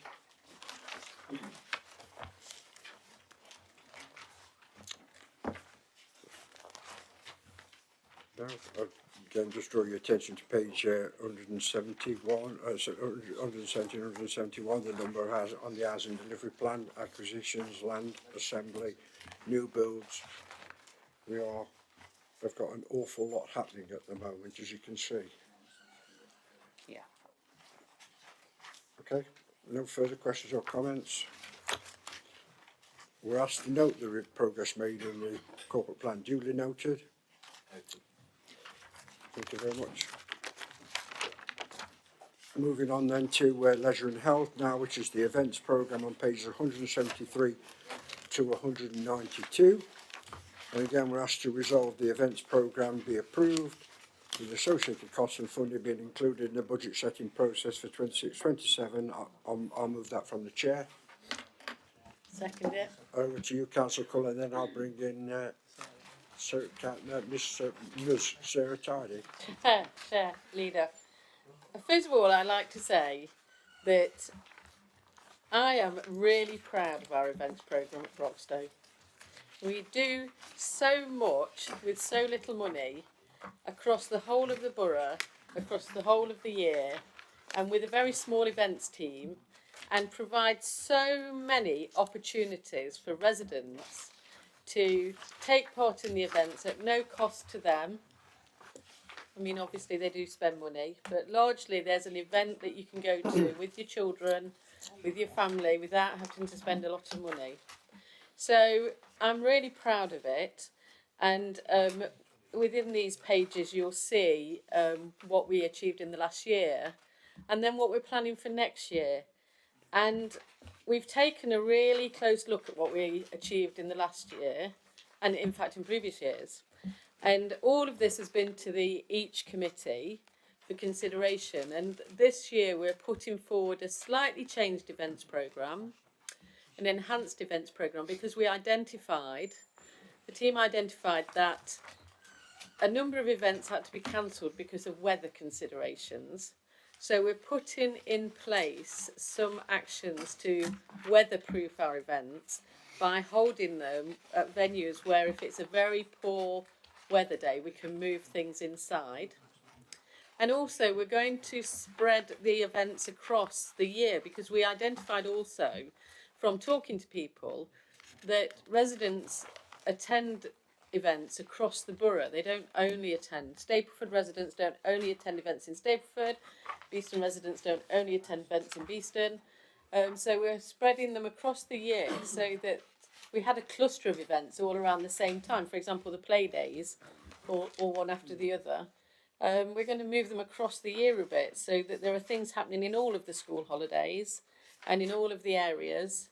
And yeah, so I want to recommend this to you in its new format. Each committee have approved it. I'm sure Sarah will have more to say about it, but I'd like to say that the events team worked so hard on this. And remember that events are generally not during working hours. They're evenings, weekends, holidays, and members of the events team, even when they're on holiday or not working, come to the events just to make sure they're okay. So over to you. Sarah. Thank you, Chair. So as Councillor Cullen has said, we have reviewed the programme and the changes that we're making, as well as designed to cover more of the breadth of the year, and also go further outside of the towns into other parts of the borough. But also we've got some really amazing investment projects going on in the borough at the moment. We've got Benley Viaduct, we've got Brinsley Headstocks, we've got Stapleford, Kimberley. There's lots of new facilities that we need to make use of and show off. Yeah, exactly. So the cost to run the event is increasing significantly. And we've got things like Martin's Law coming in, it has quite a big impact on our safety considerations when we run an event. And we rely on external funding to help us kind of enhance those once we've paid for the main infrastructure costs. So there is an increase on on the expected budget to run the events this year, but that is to make sure that they are legal and safe and still enjoyable for residents to attend. And our events team have been singled out as the leaders of best practice when it comes to safety management of events, which is a really great thing to be proud of. So I'm happy to take any other questions. Right, we take back our thanks to your events team for, I know Stapleford's events team's on Saturday, switch on, but the Eastwood event was phenomenal, so well attended, it was quite staggering actually. And Kimberley was well attended and Beeston, it really was, but the turnout in Eastwood was immense, to say the least. However, Councillor Richard McRae. Yeah, thank you. Yeah, the events team do a cracking job. They have done all over the years. The thing I'm concerned about on here is the Stapleford Play Day has been taken away and changed. And as far as I'm aware, no Stapleford councillors have been consulted in that. And Stapleford Town Council, that makes a donation towards it and has done for years, hasn't been consulted in that, because we haven't been in any meetings. It hasn't been discussed in anything. I am quite worried because play days came about, if I'm right, they was done in deprived areas to help people in the summer holidays, because lots of people don't go abroad because they can't afford to. And taking it away from the summer holidays in Stapleford is going to affect lots of people. I've been to the play days as many years as I can remember, and they're always well attended. Obviously, if the weather is what it is, but they're always good events. They've always been on Ilkeston Road Recreation Ground, which was good. But there was a problem several years ago where we had some uninvited guests on that recreation ground. So the event was moved up to Archers Field. And what we did was we, as in the council, put a bus on. And we took people up there because otherwise a lot of them wouldn't have gone because the bus routes aren't brilliant. That one was.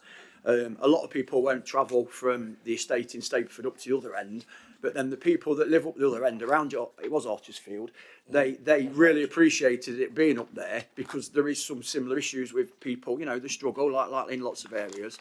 So as councillors in meetings I've been in, and in steering group meetings and whatnot, we'd suggested that we alternate the two different parks. And we have them on the Ilkeston Road Park, and then we move them up to Archers Field. And I know it's not always the easiest part because some of it's not always it's not level. And sometimes there was some difficulties, but we've done it once, so we've proved we can do it. So I am quite concerned that we're taking it away. And with it being, saying indoors, the only place I'm thinking, and tell me I might be wrong, I'm thinking they're going to try and move this into the thing on Hickins Lane Park, which is, all right, it's a bit more kind of central-ish, but it's not that big a place for doing events like that because the play day's been massive and it's been on the parks in the summer holidays. It's benefited loads of kids and families that don't go away because they can't afford to. And I think moving it away from the summer holidays it's just, you know, I mean, if this goes ahead, I hope I'm proved wrong, and I hope loads of people go and it's the best event ever. Just I'm used to what we've had, and I know they work, and I know people appreciate them, and if we can move them between them two parks, that's what Stapleford Council has asked for. That's what we've spoke about in council meetings, and at the end of the day, the town council does make a contribution towards this. I think they should at least be consulted before a decision's made, because they're chucking money in the pot.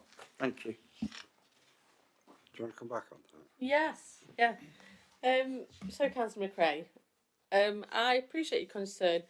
We're not taking away the play day. We are proposing to move it from the summer holiday to the half-term holiday in October.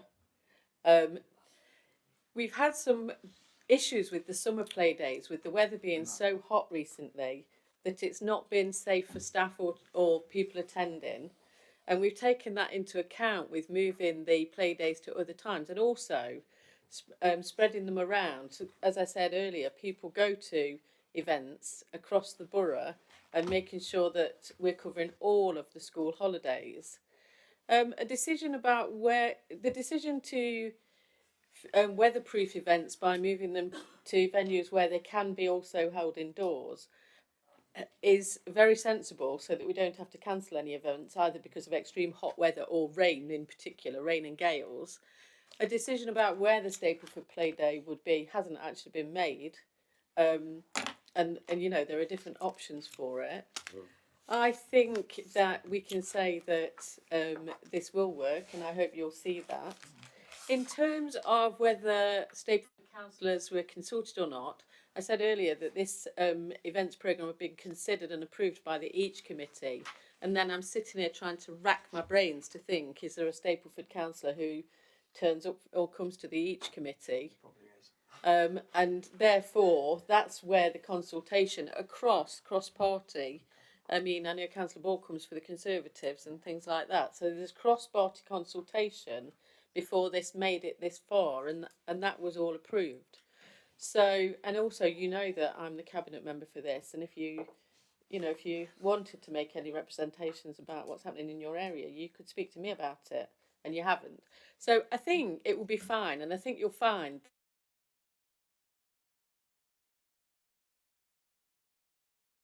more events during the year. Thank you. I don't know if you want to add to that, Sarah. Yes, please. So, I would just on the consultation side of things. This is a proposed programme, and once a programme is approved,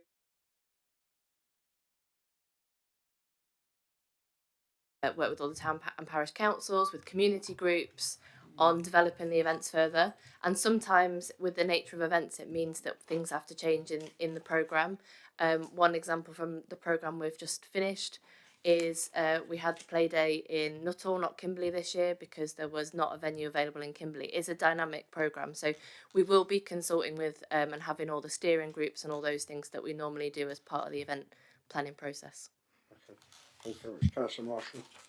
Yeah, thanks very much for that. I accept the comments around affordability or indeed cost.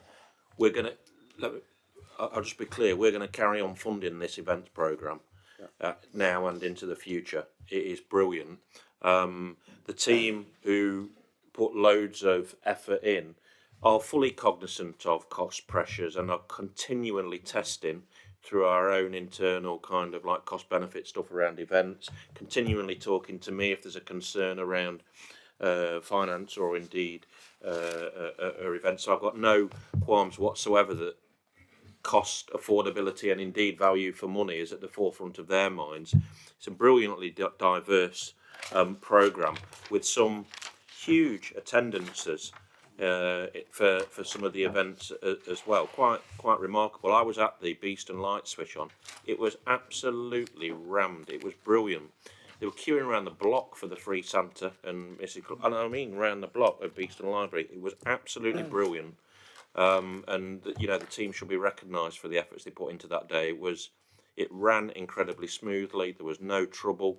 The only criticism I've received is that the tree on Beeston Square is not wonky. I know it's this strange. year, I know. and that is, and I think that's a significant performance issue for the events team for next year. Thank you, Chair. Thank you. Yeah, when I saw Beeston Christmas tree going up, the first comment on Facebook says they put it up straight, not wonky. I couldn't believe it. I thought, you can't win, can you? Anyway, Councillor Bunn. Yeah, thank you. I'll be quick. I just wanted to put on record again my thanks for all the work that we've done this year in like the events in Beeston, particularly Friday 18, which is always really good, and the sort of big growth in the attendance this year. And I think it was really obvious. But also the Beeston Summer Fete, that was something that myself, Vanessa, Teresa, other Beeston councillors were really keen on, and we were just really grateful for the way that the team came forward and supported that and took it and ran with it and made it work. And it was really nice as well because it took it from being a play day that was particularly focused at families, but to a much broader event. And I had some people coming forward to me just to say how pleased they were about that. And you know, Teresa's already talked about like the importance of free events for the community, but I think they are a really important part of what we do. You know, that people can just turn up and do something without having to pay for it, and that you know we provide those opportunities as a council, and it's particularly vital in Beeston because we don't have a parish council. The only thing that I would say that I think could possibly done better, apart from you know maybe letting me win one of the competitions next time, probably unfair, but would just be if we can think about how we can like promote sort of events as a whole. Like one thing I've noticed other councils doing is that for they'll put up their whole like summer programme and they'll share that in one go. And I don't want to seem like I'm criticising the comms team because they do fantastic work, and I know it's really hard trying to get all this out there, and there's like especially when you've got a lot going on. But just if we can have to think about how we can make sure that people know about the whole range of things that we do, and also the other events that we support, because there's like a little page on there which sort of lists all of the other things that we don't necessarily lead, but we support through other organisations, and just making sure that people know about them and they they are like well promoted and supported. But yeah, mainly just thank you very much for everything you do. It's really important. Thank you. Well, that's what we call the 100 events programme with Festival. It's just to remember that when we over 100 events in Broxlow, community events. And that, you know, I spoke at great lengths last night at the meeting about the need to promote our arts, our heritage, our culture and community cohesion, bringing people together, providing for groups and individuals to come and feel safe and secure and find out more about each other. So it's a fabulous programme and I'm really grateful. Councillor Owen, did you want to... Yes, we're being parochial, and as the Nuttall Play event of last year has been mentioned, it was certainly a success if you look at the numbers at 1,200. So I have to say, like Councillor McRae, I'm somewhat disappointed that that format is now proposed to be changed to an inside-outside play day, and it says Easter half term. I'm not sure when Easter half term is, whether that's the Easter holiday or whether it's the February half term, which I would regard as the half term holiday. The point about having things in the summer is that, of course, it's a 5-week summer holiday rather than a 2-week holiday as you get at Easter, and that's when the boredom sets in for children, and that's when parents are looking for the most support. And I appreciate the issues over the weather, but then the issues over the weather can occur at the Easter half term, and they can occur in the summer as well. So the argument for having some indoor capacity may well be sound, but that indoor capacity it can be needed at any time of the year. And I would also make a plea that, yes, Nuttall Parish Council made a contribution last year. If you're going to be asking us for a contribution this year, then we need that request sooner rather than later, because we will be drawing up our budget as well, and we shall want to know whether or not we need to put something on one side. I think it's January. Are you doing your budget in January? Yeah, well, probably even February, but nevertheless, we shall be going through I won't say through the motions, but the process over the next few weeks. But as I say, I must express my disappointment that having had at long last a successful play day, it's now being completely changed, and we're only targeting for 400 people this year, whereas it accounted for 1,200 people last. Do you want to come back on that before I come to Chris? Yes, please, Leader. Councillor Owen, it's Easter school holidays, not February half term. So that will be for Easter school holidays. That seems to be a typo in the report. The indoor-outdoor option will enhance and make better the play days and make them bigger and you know more happening, because we can have indoor and outdoor events. So we're not seeing it as changing a format rather enhancing a format. And as I keep saying, you know, spreading them across the year will make them more popular. The summer play days, you'll know, the summer play days we have every year, they're all at the beginning of the school summer holidays, the first week or two, and then the rest of the holidays not. And we've had such problems recently with extreme hot weather at that time of year, you know, whether you've put that down to climate change or not, whatever you put it down to. I think ours was extreme wind. Extreme wind, extreme hot weather, whatever it is. Spreading them across the year gives us a chance to sort of weatherproof them a little bit. But it isn't the case that we were offering things all the way through the 6-week-long school summer holiday. We just, for the events team as well, having everything at one, you know, within a few weeks, with other events like Friday 18 happening at the same time, was a stretch. And spreading it across the year means that we don't have times when they're doing hundreds of hours of overtime and the rest of the year they're not. We're actually going to be running events across the year. We're proposing it, Leader, for this year. We'll trial it. If it doesn't work, we won't propose it again for next year. We believe it will work. We're really looking forward to it. But the issue of capacity is one that has to be taken very seriously. and sometimes it's impossible to do. The Christmas lights period, switch on, one after another weekend, it's really stressful, it's really difficult, and they do a great job under difficult circumstances.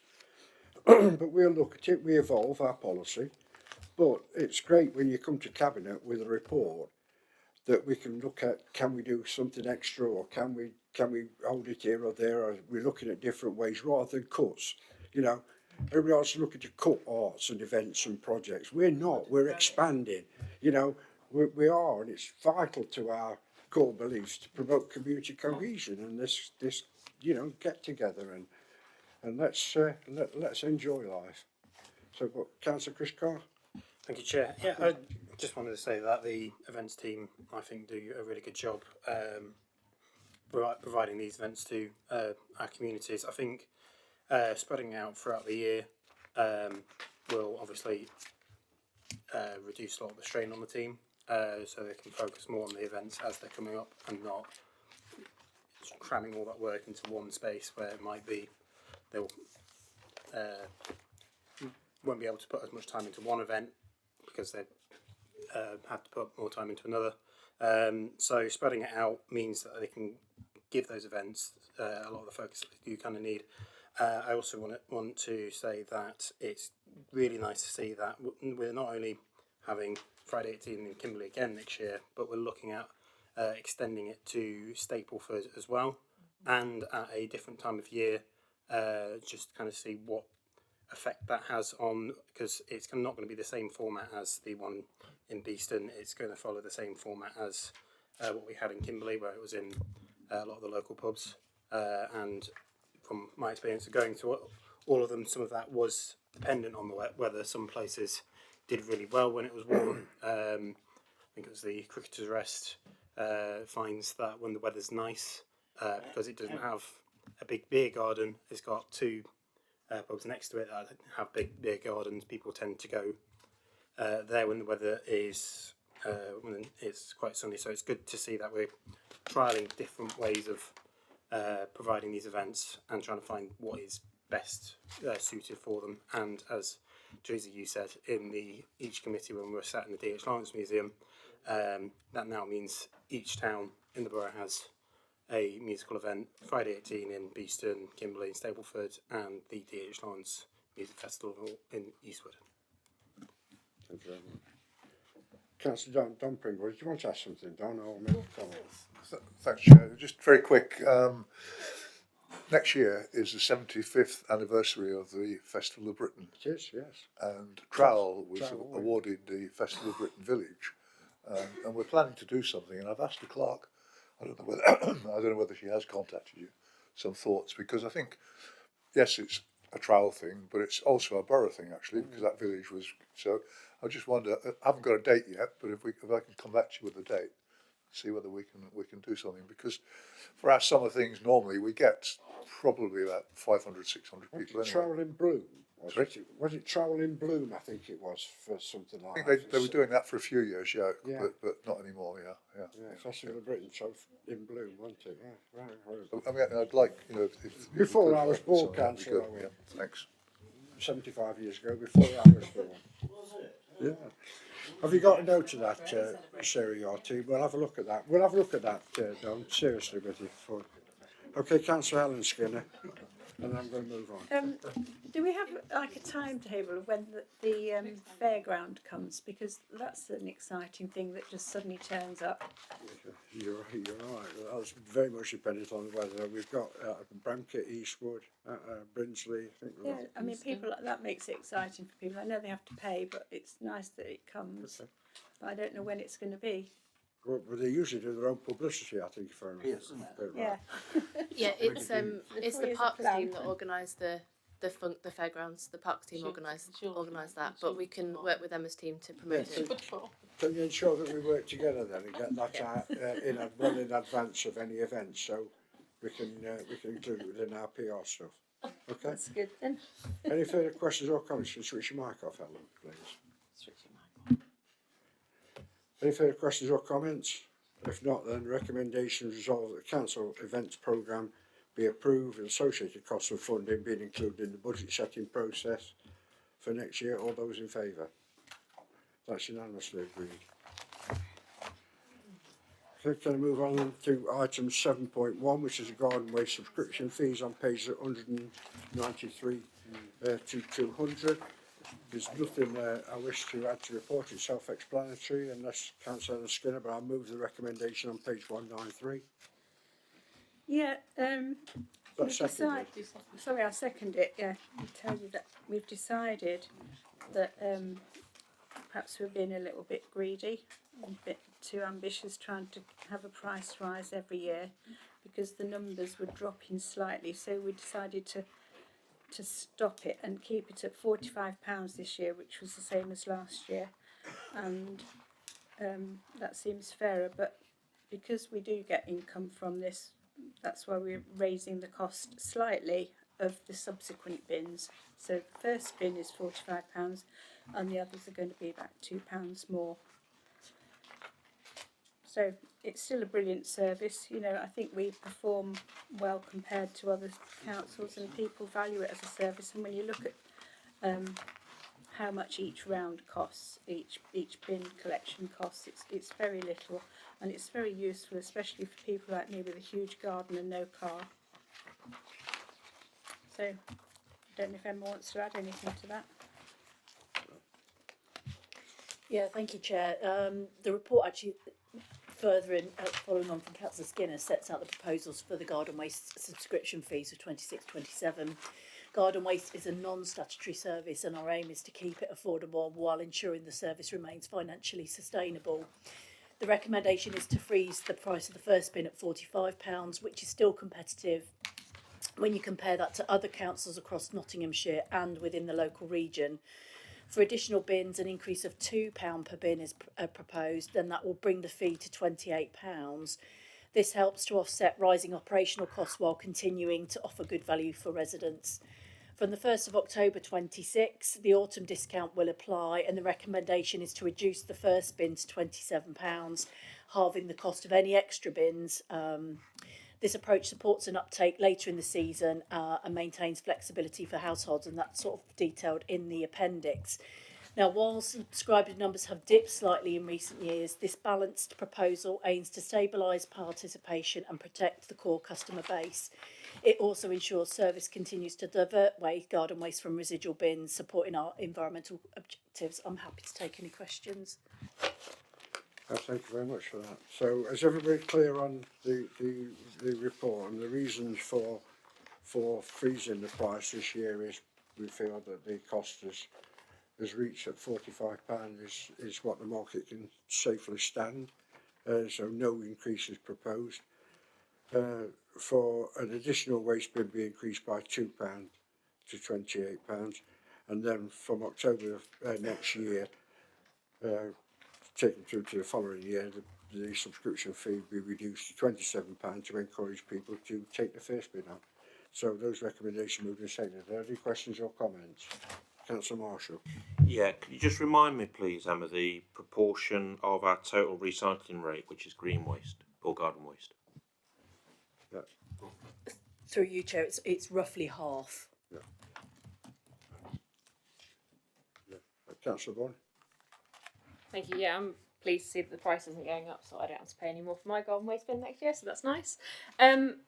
Last time this came to us, I had a request, which is, can we look at whether it can be like a standing order so that people don't have to sign up for it year on year, so that it's just like, because I noticed that it's something that other councils offer where you know, it just automatically renews. You don't have to like remember to log in and pay it. I nearly always miss my first one because I've forgotten to do it, and then I have to hastily do it in time for the next one. And the other thing that I've noticed that councils do is where you sign up to whatever it's called, I think is a standing order, but whatever the terminology is, they quite often give it to you at the price of the previous year. So it would be, if you sign up to that sort of, let's say you get the price of the previous year, and that's the thanks for doing it in that way. And also, my thing is that it will hopefully decrease some of the costs for sort of administrating as well, because there'd be less burden on sort of like, you know, setting up each year. You'd have recurring payments, and it would work more smoothly for residents and hopefully for the team as well. Okay. Any further questions or comments? The one that always makes me smile on these is somebody who's got, two people who've got 12 bins. Yeah, Paul Summers had 10. Did he? Wow. How do the other, our officers live, eh? How do the other half live? Yeah. Yeah. Through you, Chair, just to come back on Councillor Bunn's point, I think I probably said that last year, but I will look into that this year. It would be direct debit that we would be looking at. Yeah, direct Yeah. debit, not standing on there. Any further questions or comments? If therefore the recommendation be moved and seconded, all those in favour? That's unanimously agreed. We move on now to item 7.2, which is the food waste and simpler recycling implementation on pages 201 to 214. And you'll be delighted to know, I'm sure, that the government intends to reimburse us fully for our costs. What are you shaking your head at now? Oh, Emma. No. If ever a scheme that was proposed by government ever came with the appropriate level of funding, I think I'd suffer a coronary in shock. So, but the recommendation, we're looking at bringing in a pilot food waste ride commencing September 26th, that you've been asked to approve that tonight. And the pilot rollout of food waste collection proceeds without council provision of liners be approved. I move that from the chair. And if anybody manages to pick up the issue that I've raised at numerous occasions with the environment team, I'll give you a little smile. But over to you. I'm going to go to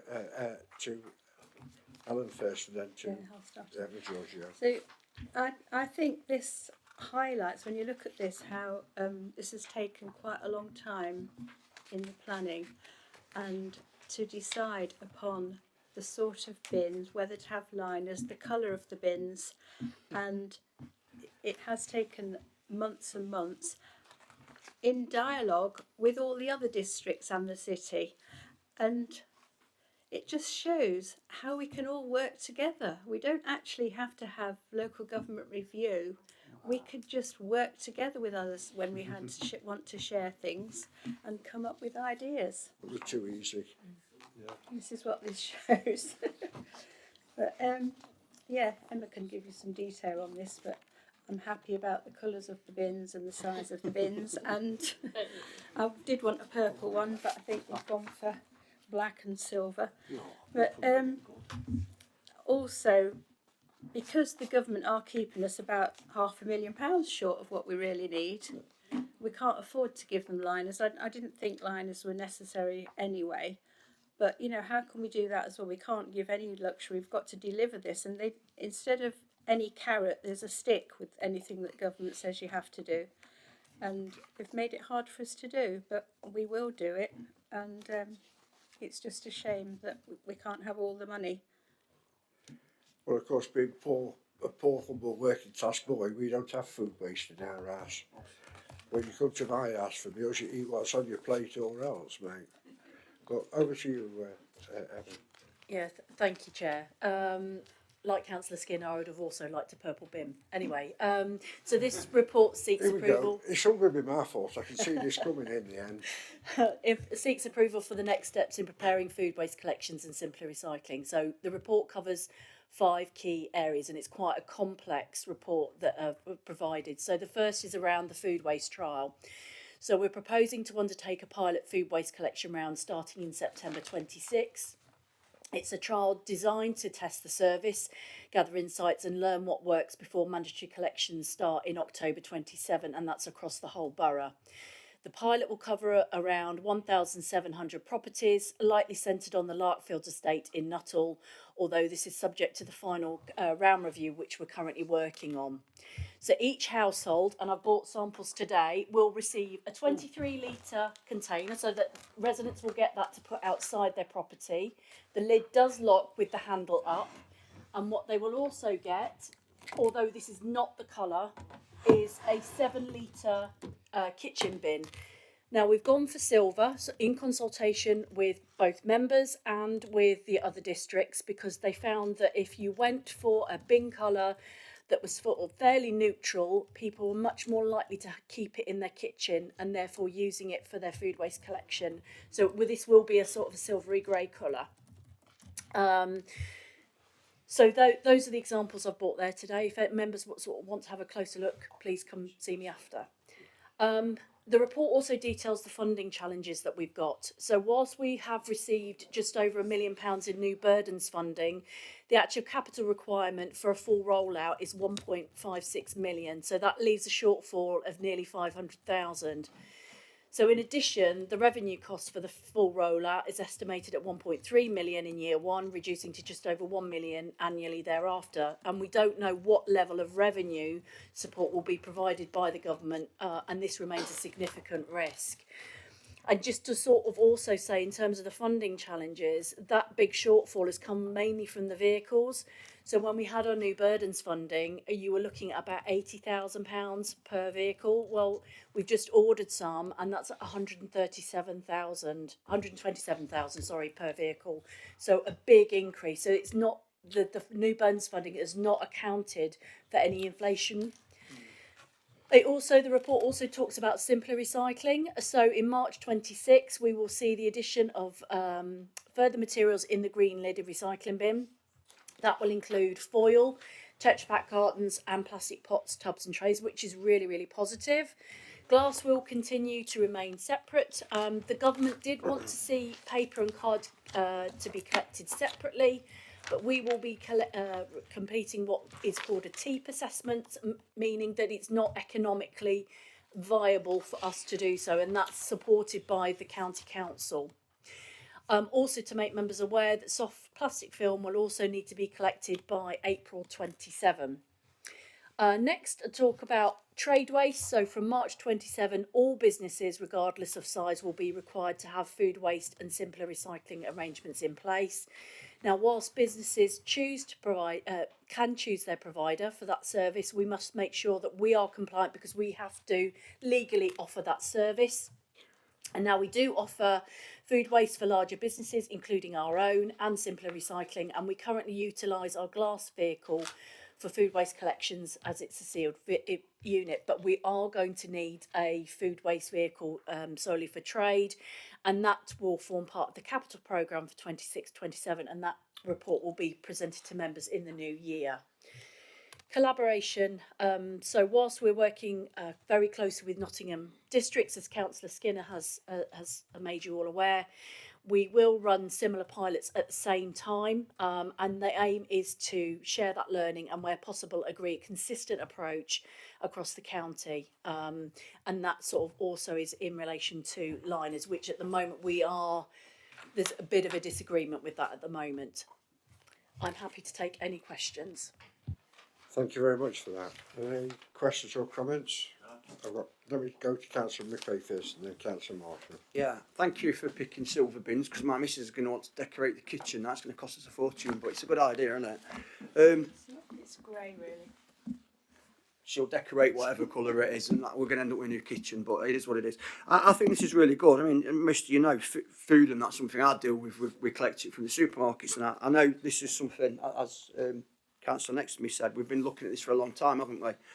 I remember mentioning in the meeting before, and I'm going to ask again because I still think it's important. I still think it's something we should be doing as a council, that we should be promoting things like FareShare, Neighbourly, Olio. I know there's others as well out there, because there's a lot of food waste that people throw away. It doesn't need to be waste. It can be given away. Like I'll pick this drink, a bottle of water, for example. If I've got 20 of them at home and I'm not going to drink them, don't throw them in the bin. Put them on Olio or give them to one of these other apps or websites, whatever you want to call it. But I just think a lot of people don't know what they are. And if we've got a big reach with our social media at this council and individual councillors, and I know some people perhaps do it, I know I do, but we need to be promoting these other things as well. So then when people have got these bins, there's going to be less going in them because they're not actually wasting it. And there's so much food out there that doesn't need to be waste because it can actually be given away. And as Millen says, I grew up like, if it's on your plate, you eat it. There's a lot of people that would appreciate being donated stuff instead of it going in the bin. And I think in these times we need to be doing as much as we can. So yeah, this is brilliant what we're doing, it really is. It would be nice if we can promote them other things, and I know I've asked before, but if it's something that we can look at do and actually do it, I think that would help a lot of people as well. you want to come back on that? Because I've got a comment. Yeah, through you, Chair. So the team are currently working on comms at the moment, and that's something definitely that we could be putting in the leaflet that goes out to residents is promoting those other apps or other ways of getting rid of their excess food. So we're happy to look at that. When this was first brought out, the cost by a Conservative government at the time, we were promised that it would be fully reimbursed, and that was we were misled. Now the new government have not placed any additional financial resources into this, and so this is going to be another, what I called last night, indirect taxation on people. You know, it's going to cost money. It's going to cost more of your council tax for an initiative that is not proven yet. We haven't even proved it. We haven't even tested it yet.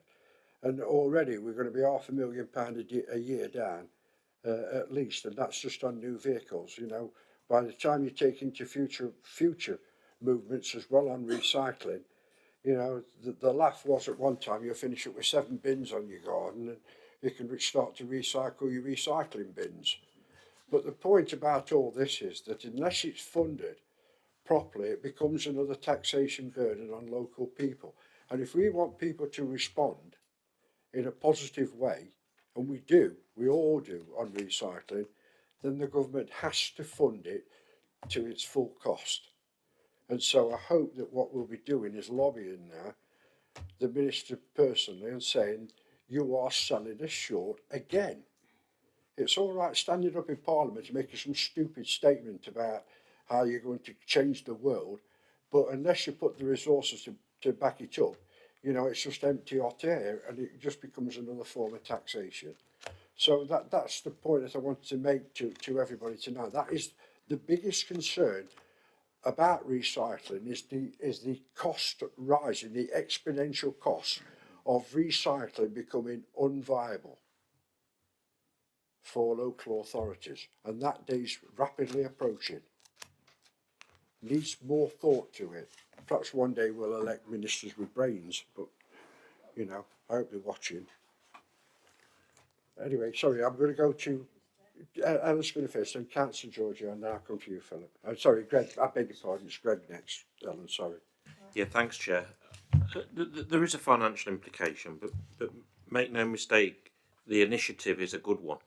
This is a national government initiative.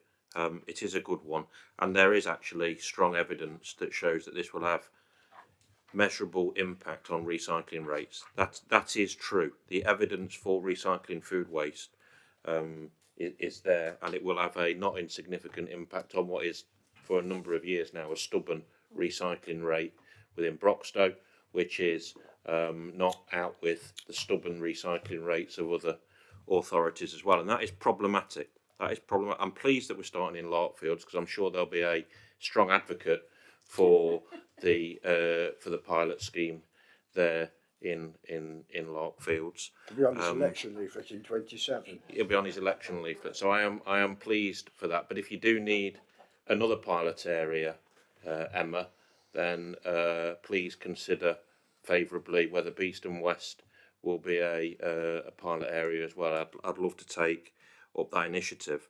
There are just a couple of other points I'd make. The first one is, and Councillor Skinner on the introduction made the comment around it was a cost decision not to have plastic bags issued as part of recycling. That's not the full picture. I was surprised and frustrated that Emma mentioned that, you know, the bags that are issued for the food recycling waste are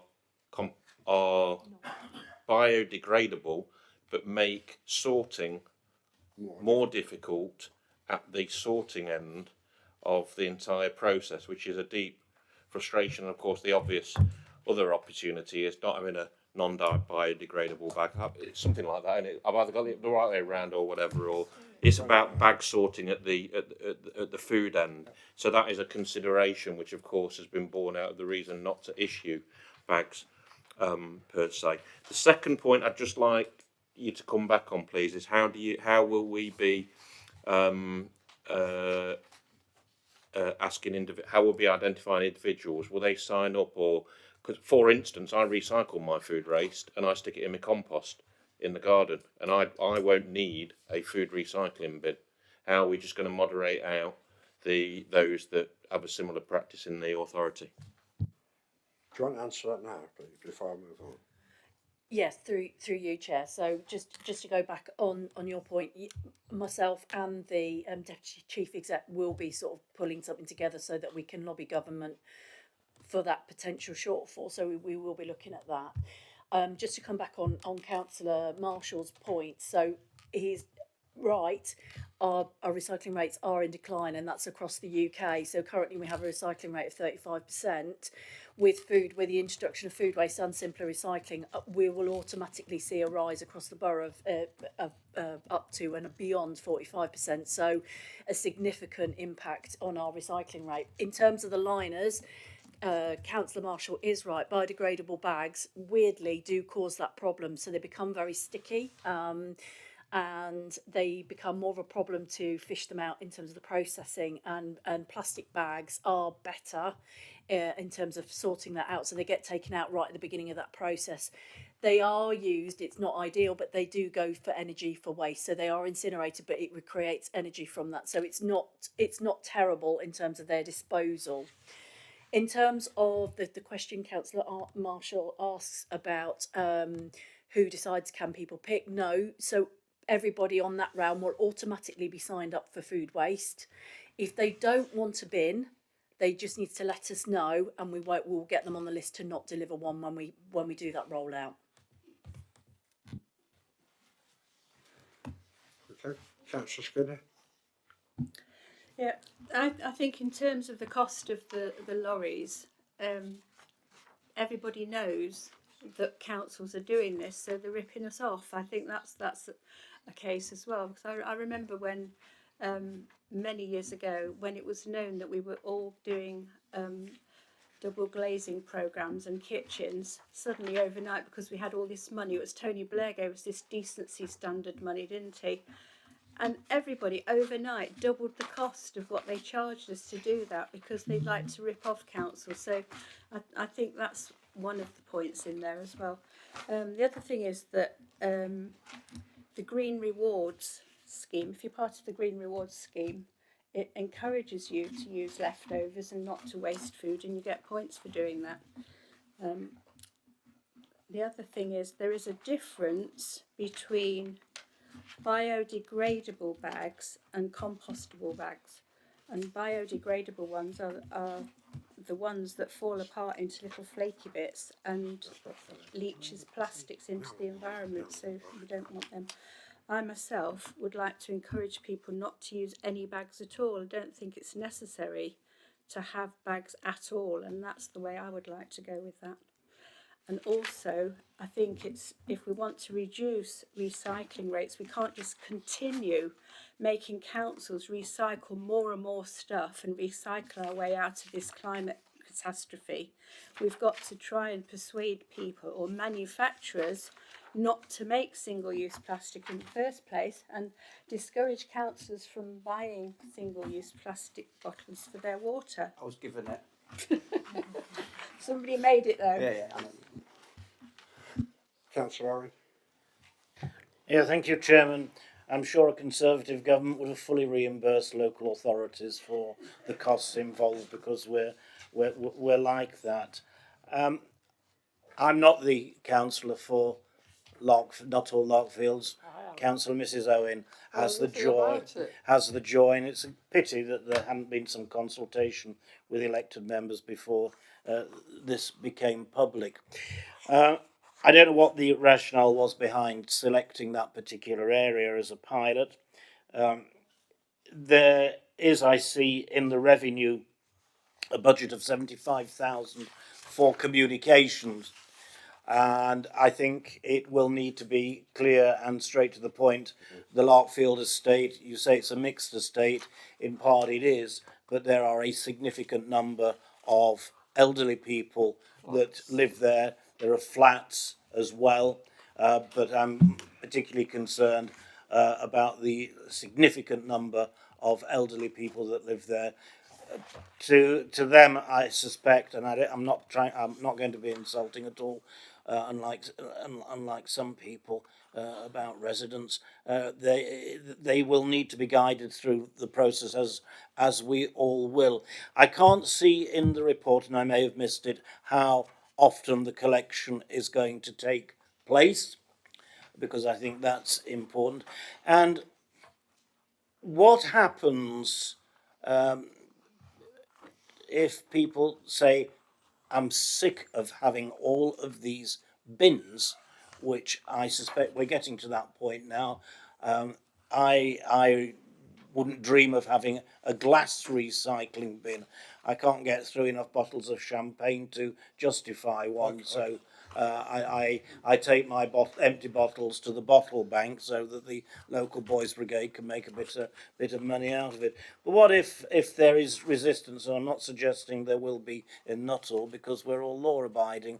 But if there were resistance and people said, "Oh, stuff this," I'm going to just put it in a black bag, as I normally do, and put it in my non-recycling bin.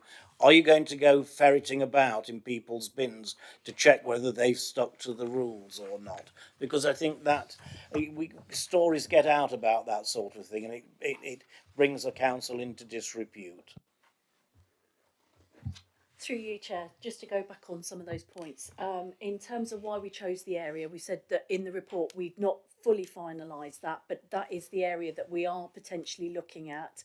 The reason being, it has a really good wide range of housing types, and that's what we need to be basing our learning from. So that's one of the reasons why we think that is going to be the area.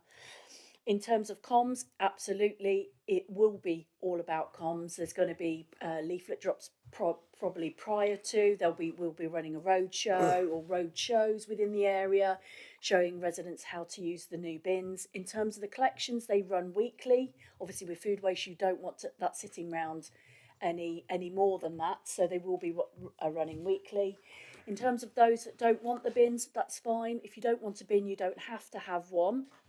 And we certainly won't be fertling around anybody's bin in terms of seeing what's in there. So just to make you aware of that. Okay. Any further questions or comments? Yes, sorry. Thank you.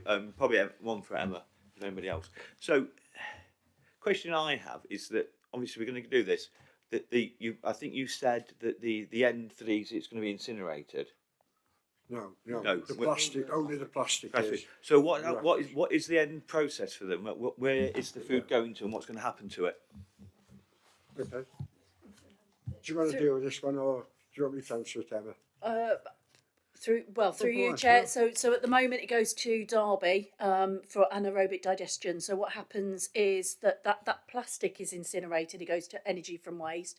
But anaerobic digestion produces biogas, and then that's used to heat homes, and then the residual material is then used as a compost. So that's what happens to it. But we're looking at a couple of sites at the moment. One's in Derby, one's in Colic. Can I just come back on that, sure. if you don't mind? So is there any? So this is going to cost us, and we know this is going to be a financial hit. Is there any way we can recuperate some of the money from that? Through you, Chair. So in terms of disposal, that's the responsibility of the county council.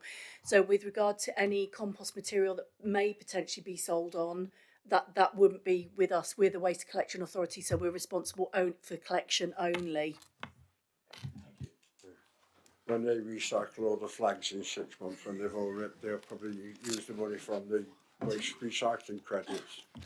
Stephen? Yeah, I can just come in quickly. I've got some experience of this in that both my parents live in Taunton and Somerset, and they've had collection on curbside for years now. So they have an awful lot of bins because they have to virtually sort everything out, including food waste, which they've probably had for, 8, 9, 10 years, I suspect. And in actual fact, most people actually do buy themselves the biodegradable bags from the supermarket and use them. It's been pretty successful, apart from the fact that it does take an awful long time to collect at curbside.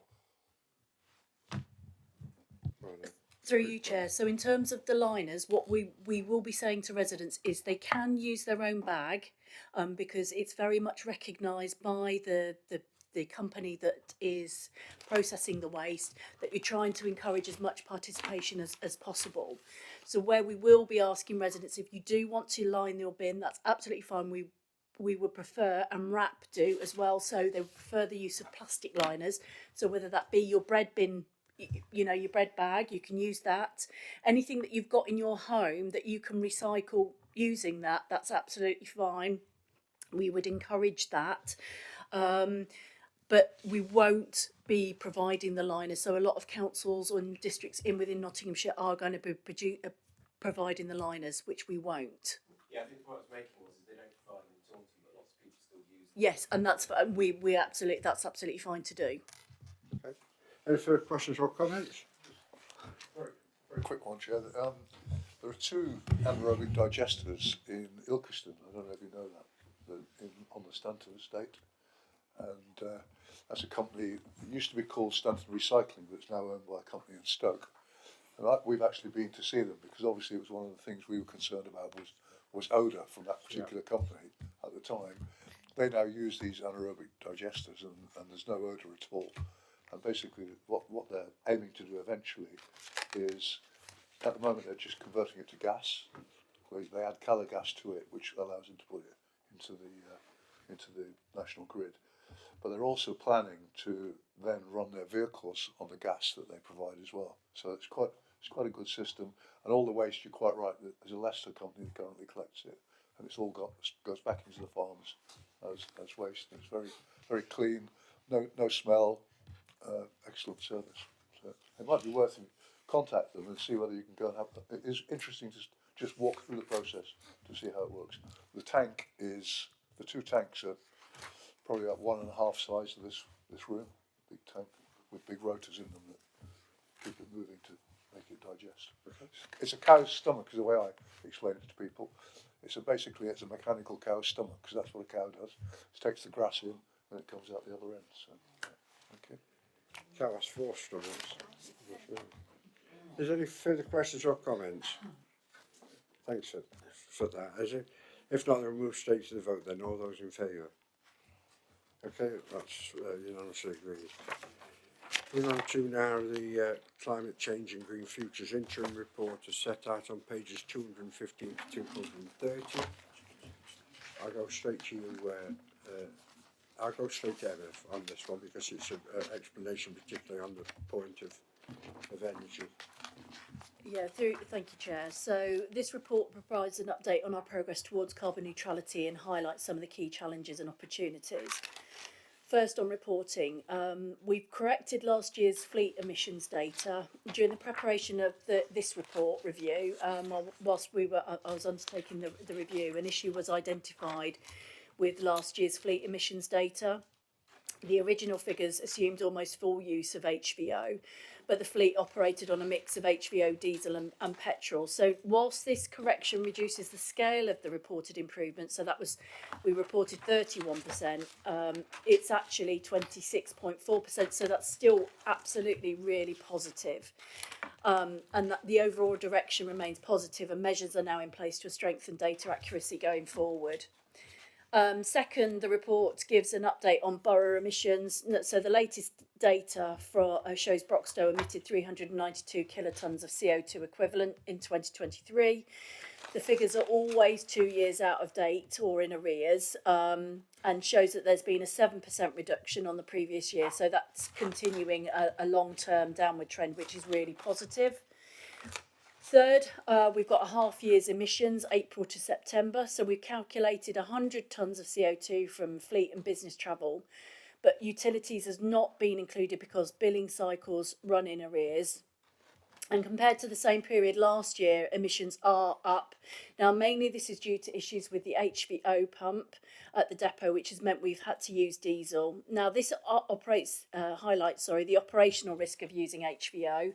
It can't be sourced from a standard service station, but it also shows that our fleet can switch seamlessly between the two fuels without any mechanical issues. So looking forward, you know, that's something our team are looking at, is to explore a second HVO tank at the depot to provide resilience.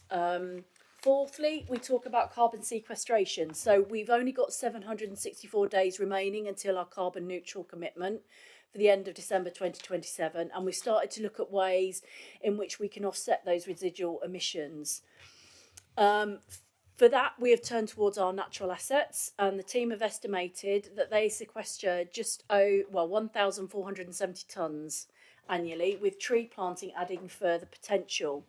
Now, this is an evolving area with no current recognised methodology. However, in the appendix, I've detailed how potentially this may support our claim for carbon neutrality. Now, we're evaluating the potential adoption of ISO 14068, subject to cost considerations, as a means for validating our carbon neutrality claim, ensuring it's robust, credible and independently verifiable. Finally, Appendix 2 covers Scope 3 emissions for 24-25. Now, these have risen by 29.6% compared to the previous year, with the total carbon footprint for the Council's own operations recorded at just over 30,000 tonnes of CO2. Now, the main driver of that increase is purchased goods and services, which is more than doubled year on year. So other categories remain stable or show reductions, but those fluctuations are expected because Scope 3 reporting is in its infancy with the Council. Those fluctuations will continue whilst we get a handle on sort of data accuracy and things like that. So I'm not worried about them increasing, and it's better that we be as transparent as we possibly can with those emissions. I'm happy to take any questions. But the bottom line is basically we are still on target to meet our deadline.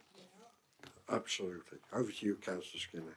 Yeah, I was just going to say 764 days. That's just amazing that we're counting the days, and I think the sequestration thing is something that we can all help with. We can persuade people to get involved in that, because if everybody just has a small pond in their garden, that would be a carbon sink.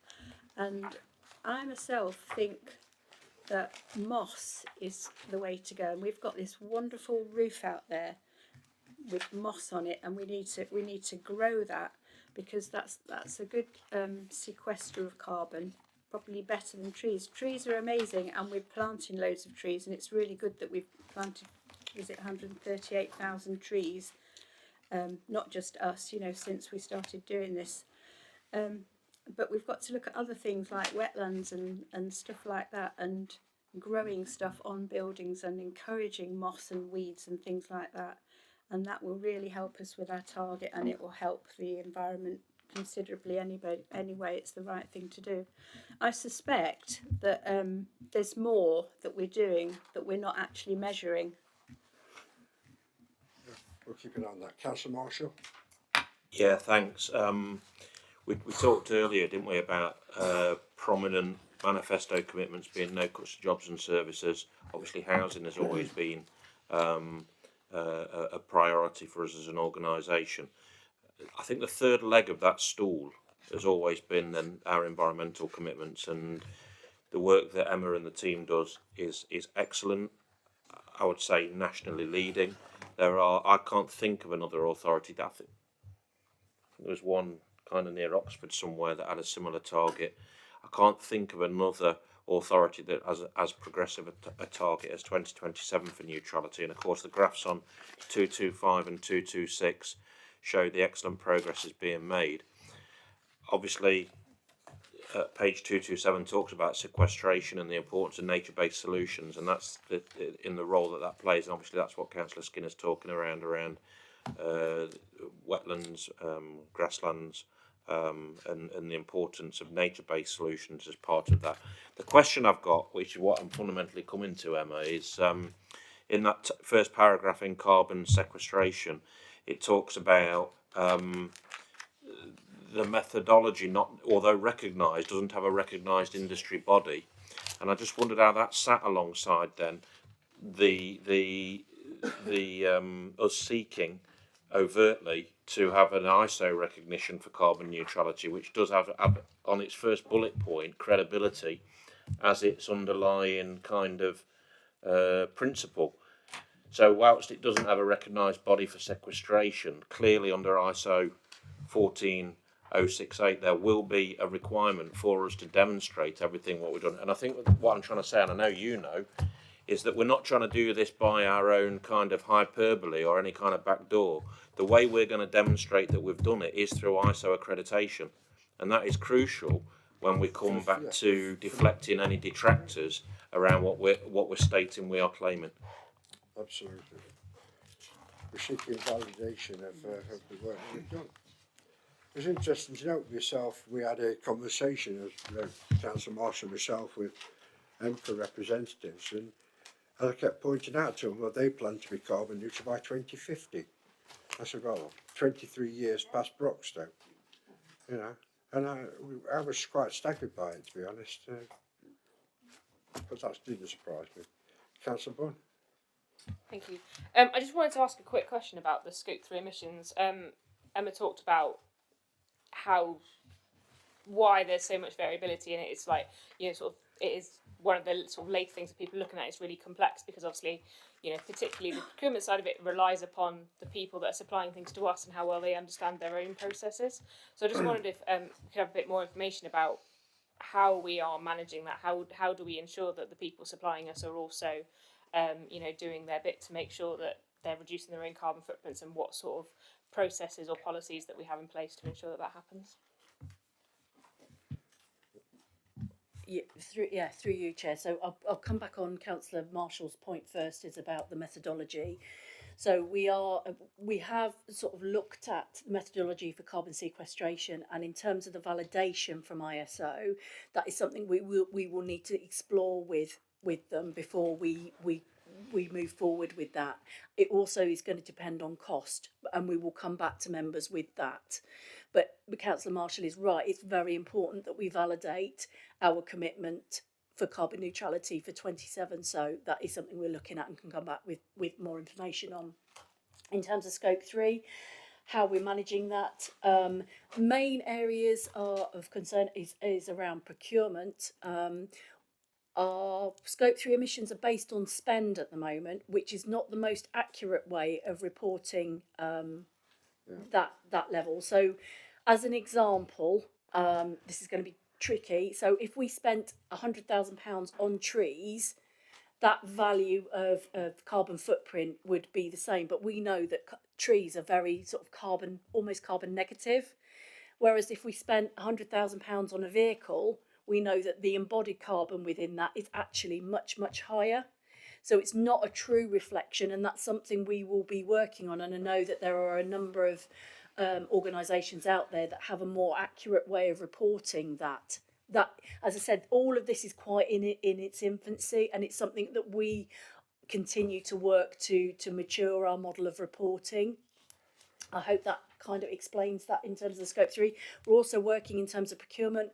We need to enhance our sustainability and getting those questions within our procurement operations to make sure that the companies that we work for are looking at that and are looking and reporting their carbon footprint, so that we're getting that data back from them.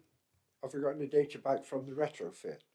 Were we expecting that, or have we got it already? Through you, Chair, so we have got some of that data already. We haven't got it all yet, though, have we? No. That will be interesting to see what difference that makes. Yeah. Very, very interesting.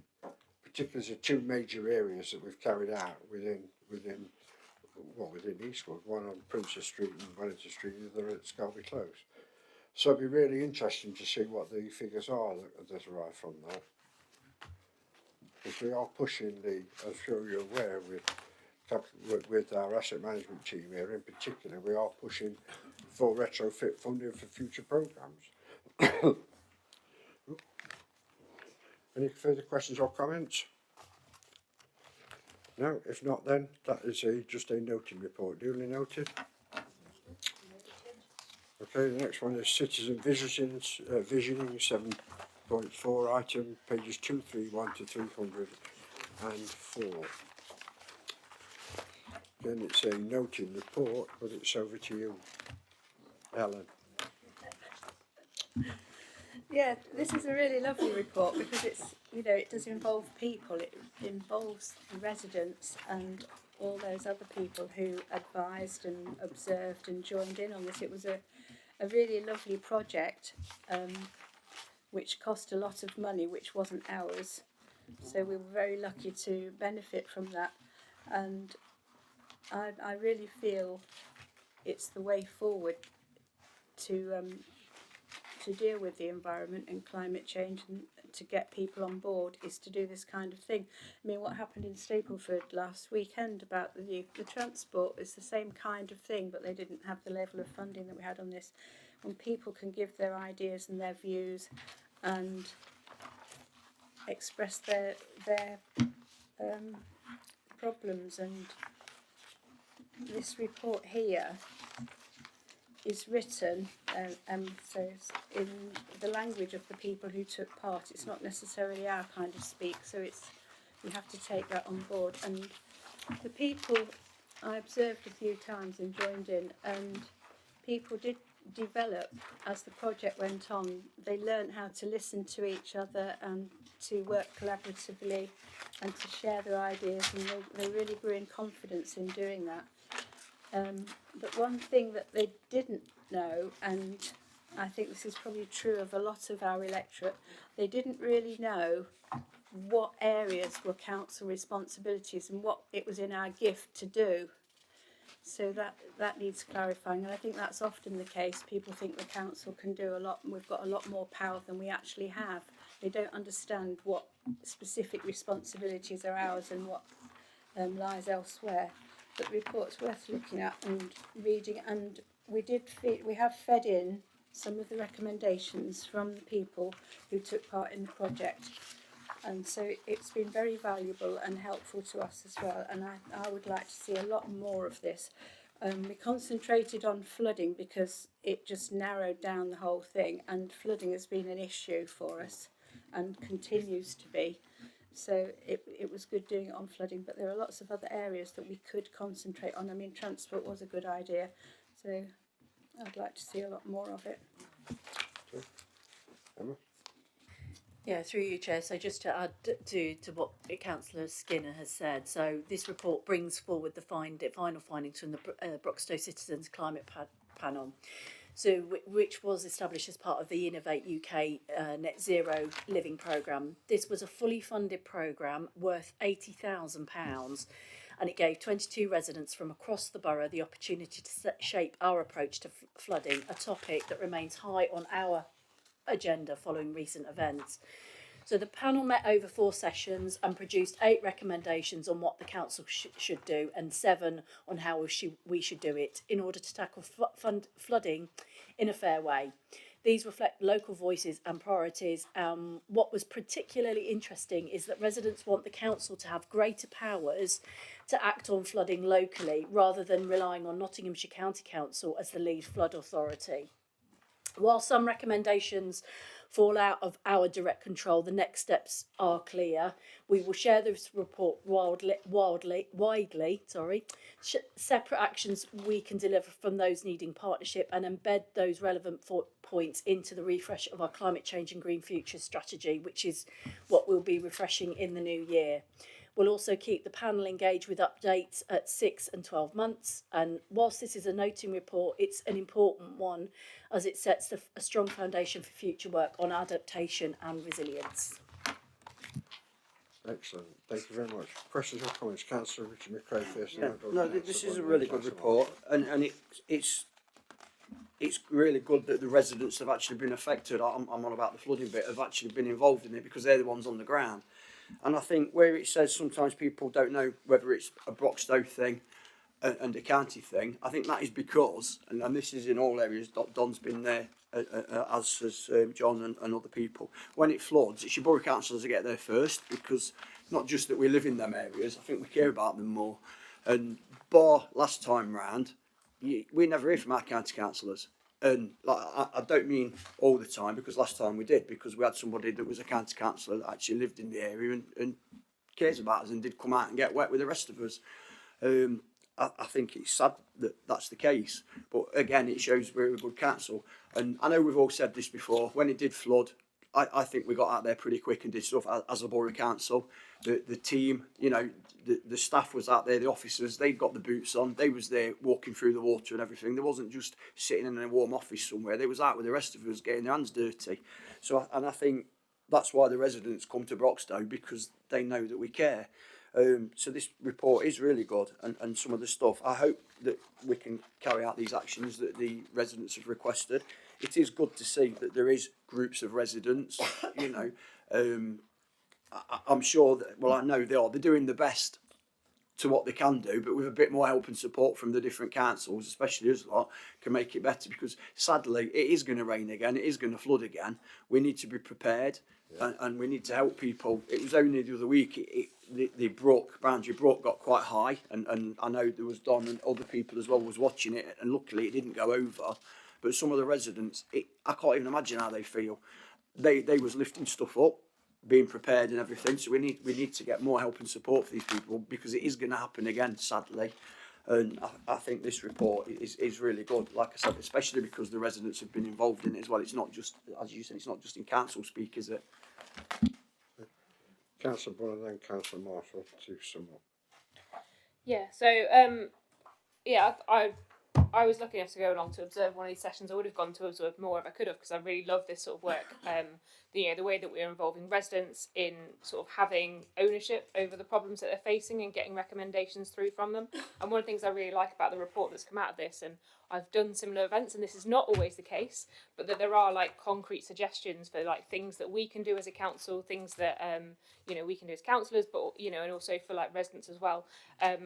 Quite often you do these sort of things and it comes out at the end being like, well, we need to do more on flooding, and it's like, great, thanks, that hasn't really helped. But this one has lots of really concrete suggestions that have come through from the people involved, and it just shows how much thought they've put into it and how much work's gone into it, and that's really brilliant to see. The one sort of suggestion that I had was sort of around the next steps. It talks about a 6-month update to panel participants via email outlining the progress, and then a 12-month in-person event with panel members. And I just wonder if there can be a bit more engagement with people that have been so involved in putting this together. Maybe rather than just an email in 6 months, it's actually a panel event then with the people involved in it if they want to be, and also maybe giving them some agency in terms of that larger event later on, like being involved with what that event looks like. So they, you've got a load of people that you've done a load of work with to get them invested in the subject to, come forward and get involved. Is there any way that we can continue that through and maybe even expand it out to other sort of community groups? I know in Beeston we've got lots of sort of like Green Umbrella and various groups that are very interested in sort of these sort of issues. And I know we don't have the resources to do it in the same level that we have on this work. Obviously this was grant funded, this project, which is really, is what made it possible. But how we can take some of that and make sure we're embedding, and we don't just go back to a distant council that provides updates via email, but actually continues to engage the people that have been involved in the process. Thank you very much. Do you want to come back on that? Yeah, thank you, Councillor Bunn. I might take that back. We obviously be running the Climate Forum again, which we ran in March last year, which is incredibly popular. We could look to have that flooding forum within that climate forum. We have got support from UK SPF potentially for that, so it's something that we could look, because we're looking to expand that whole event from sort of a morning event which we ran last year to a full event programme this year, and running that over the weekend so that we can have more people attend. Great, thank you very much. Councillor Marshall. Yeah, I think it is a good report, and Councillor Bunn touches on the kind of like the concrete elements. I was particularly interested in the priorities for what the council should do, priorities 1 and priorities 2. Number 1 was support the less fortunate. The less fortunate and the vulnerable, and number 2 was ensure that all at-risk areas get the same level of consideration. Obviously, you've made the point correctly, Emma, that Broxtowe isn't a lead local flood authority, so statutorily by definition that can be challenging, but that shouldn't stop us trying to influence that. And the report itself actually uses the language in recommendation 2 about ensuring all risk levels get the same level of treatment, it uses the language inequalities, and I think it points out inequalities. I think the report is doing it from current investment inequalities, comparing towns. Yeah. But there is also a direct correlation with inequality investment for flood defences, fundamentally, and what I think the council could do, Emma, if trying to address what it could do or should do in relation to those priority elements that came out of that report, is cross-check and engage with the Environment Agency and cross-check the report called Adaptive Investment for Growth, which was about addressing environmental inequality and climate risk to deliver resilience and enable sustainable growth. In that report that was produced, I think the Environment Agency said that there are definitely inequalities of where flood defence, inequalities in terms of where they are, in terms of relevance to affluent communities, about where flood defence schemes are built in England PLC. So, for instance, an example might be Loudham, and I think Councillor Owen will know Councillor Lawton over there, but Loudham gets, for instance, a disproportionate flood defence scheme investment compared to other areas of need, particularly, and I accept it's not Broxtowe, inner city Leicester, or indeed other areas of the East Midlands. And the point is that in our role, the council should challenge the Environment Agency when it comes to prioritising and investing in flood defence schemes to see that it's meeting need as opposed to affluent and those who are capable and articulate with engaging with authority. Thanks, Chair. Thank you very much for that. Any further questions or comments? Go on then, Don. Thank you, Chair. Endorse what Richard's saying about it being a very good report. The 2 people that from our area that are in it, they've had lots of experience of what's happened. Going back to what Greg's just said, I think we do need to address the Environment Agency because there are issues in Broxtowe, particularly where we are in Trowell and Stapleford, that can be addressed fairly quickly and fairly cheaply. One of them is all the farmland that's north of Trowell Moor. That's owned by a business in Leicester now. The farmers don't work the fields. Because the farmers don't work the fields, all the drainage ditches are full. Consequently, and rather than water going into the drainage ditching and then that dissipating it and slowing it down, it can't go into the ditch because it's full. It just comes down over Nottingham Road and then it comes into the top end of where the marriage business is. Something farm. What farm is it, Richard? Where the wedding business is. Sorry? Is it one at Coventry Lane? No. The one on Trowell Moor. Field Farm? No, the business. Anyway, there's a big marriage business on it comes down there into the brook, okay, and then for some reason the brook goes under the canal, which is now empty, and then it goes under the railway bridge, and it can go from 4 inches to 5 foot in 4 hours of rain. That's how quickly that water level there, and that goes down into Boundary Brook, and that's what floods all the areas of Trowell. We own the canal. Broxtowe Borough Council own the canal. I've been asking for a while. I asked directly after the last council meeting, but I've been asking the Environment Agency and Nottinghamshire Council and the recently retired deputy, what's his name, that used to sit here. I've forgotten him already.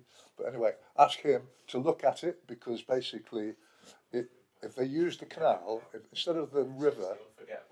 Yes, Kevin Powell, it comes back to me now. But if the water was to go into the lower level of the old canal, and then there was an outlet at the higher level of the old canal, what that would do is that physically would stop so much water coming downstream.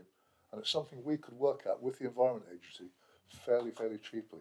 And that's what these people in this report are asking indirectly. They're saying there's things that can be done, and we should be sort of facilitating them and getting on to, as Greg's just said, he's just volunteered the Environment Agency, who do a great job. I have to say that, they do actually do a great job. We work with them a lot. But that's just, I had a chance to say this, but it's something that I've been working at for 6 or 7 years now, because as Richard says, you look at, last Tuesday, we've got this new bit in now in the brook. The water last Tuesday went up from 0.4 to 0.95 in about 45 minutes. At 1:02, it floods. But it would have done anyway.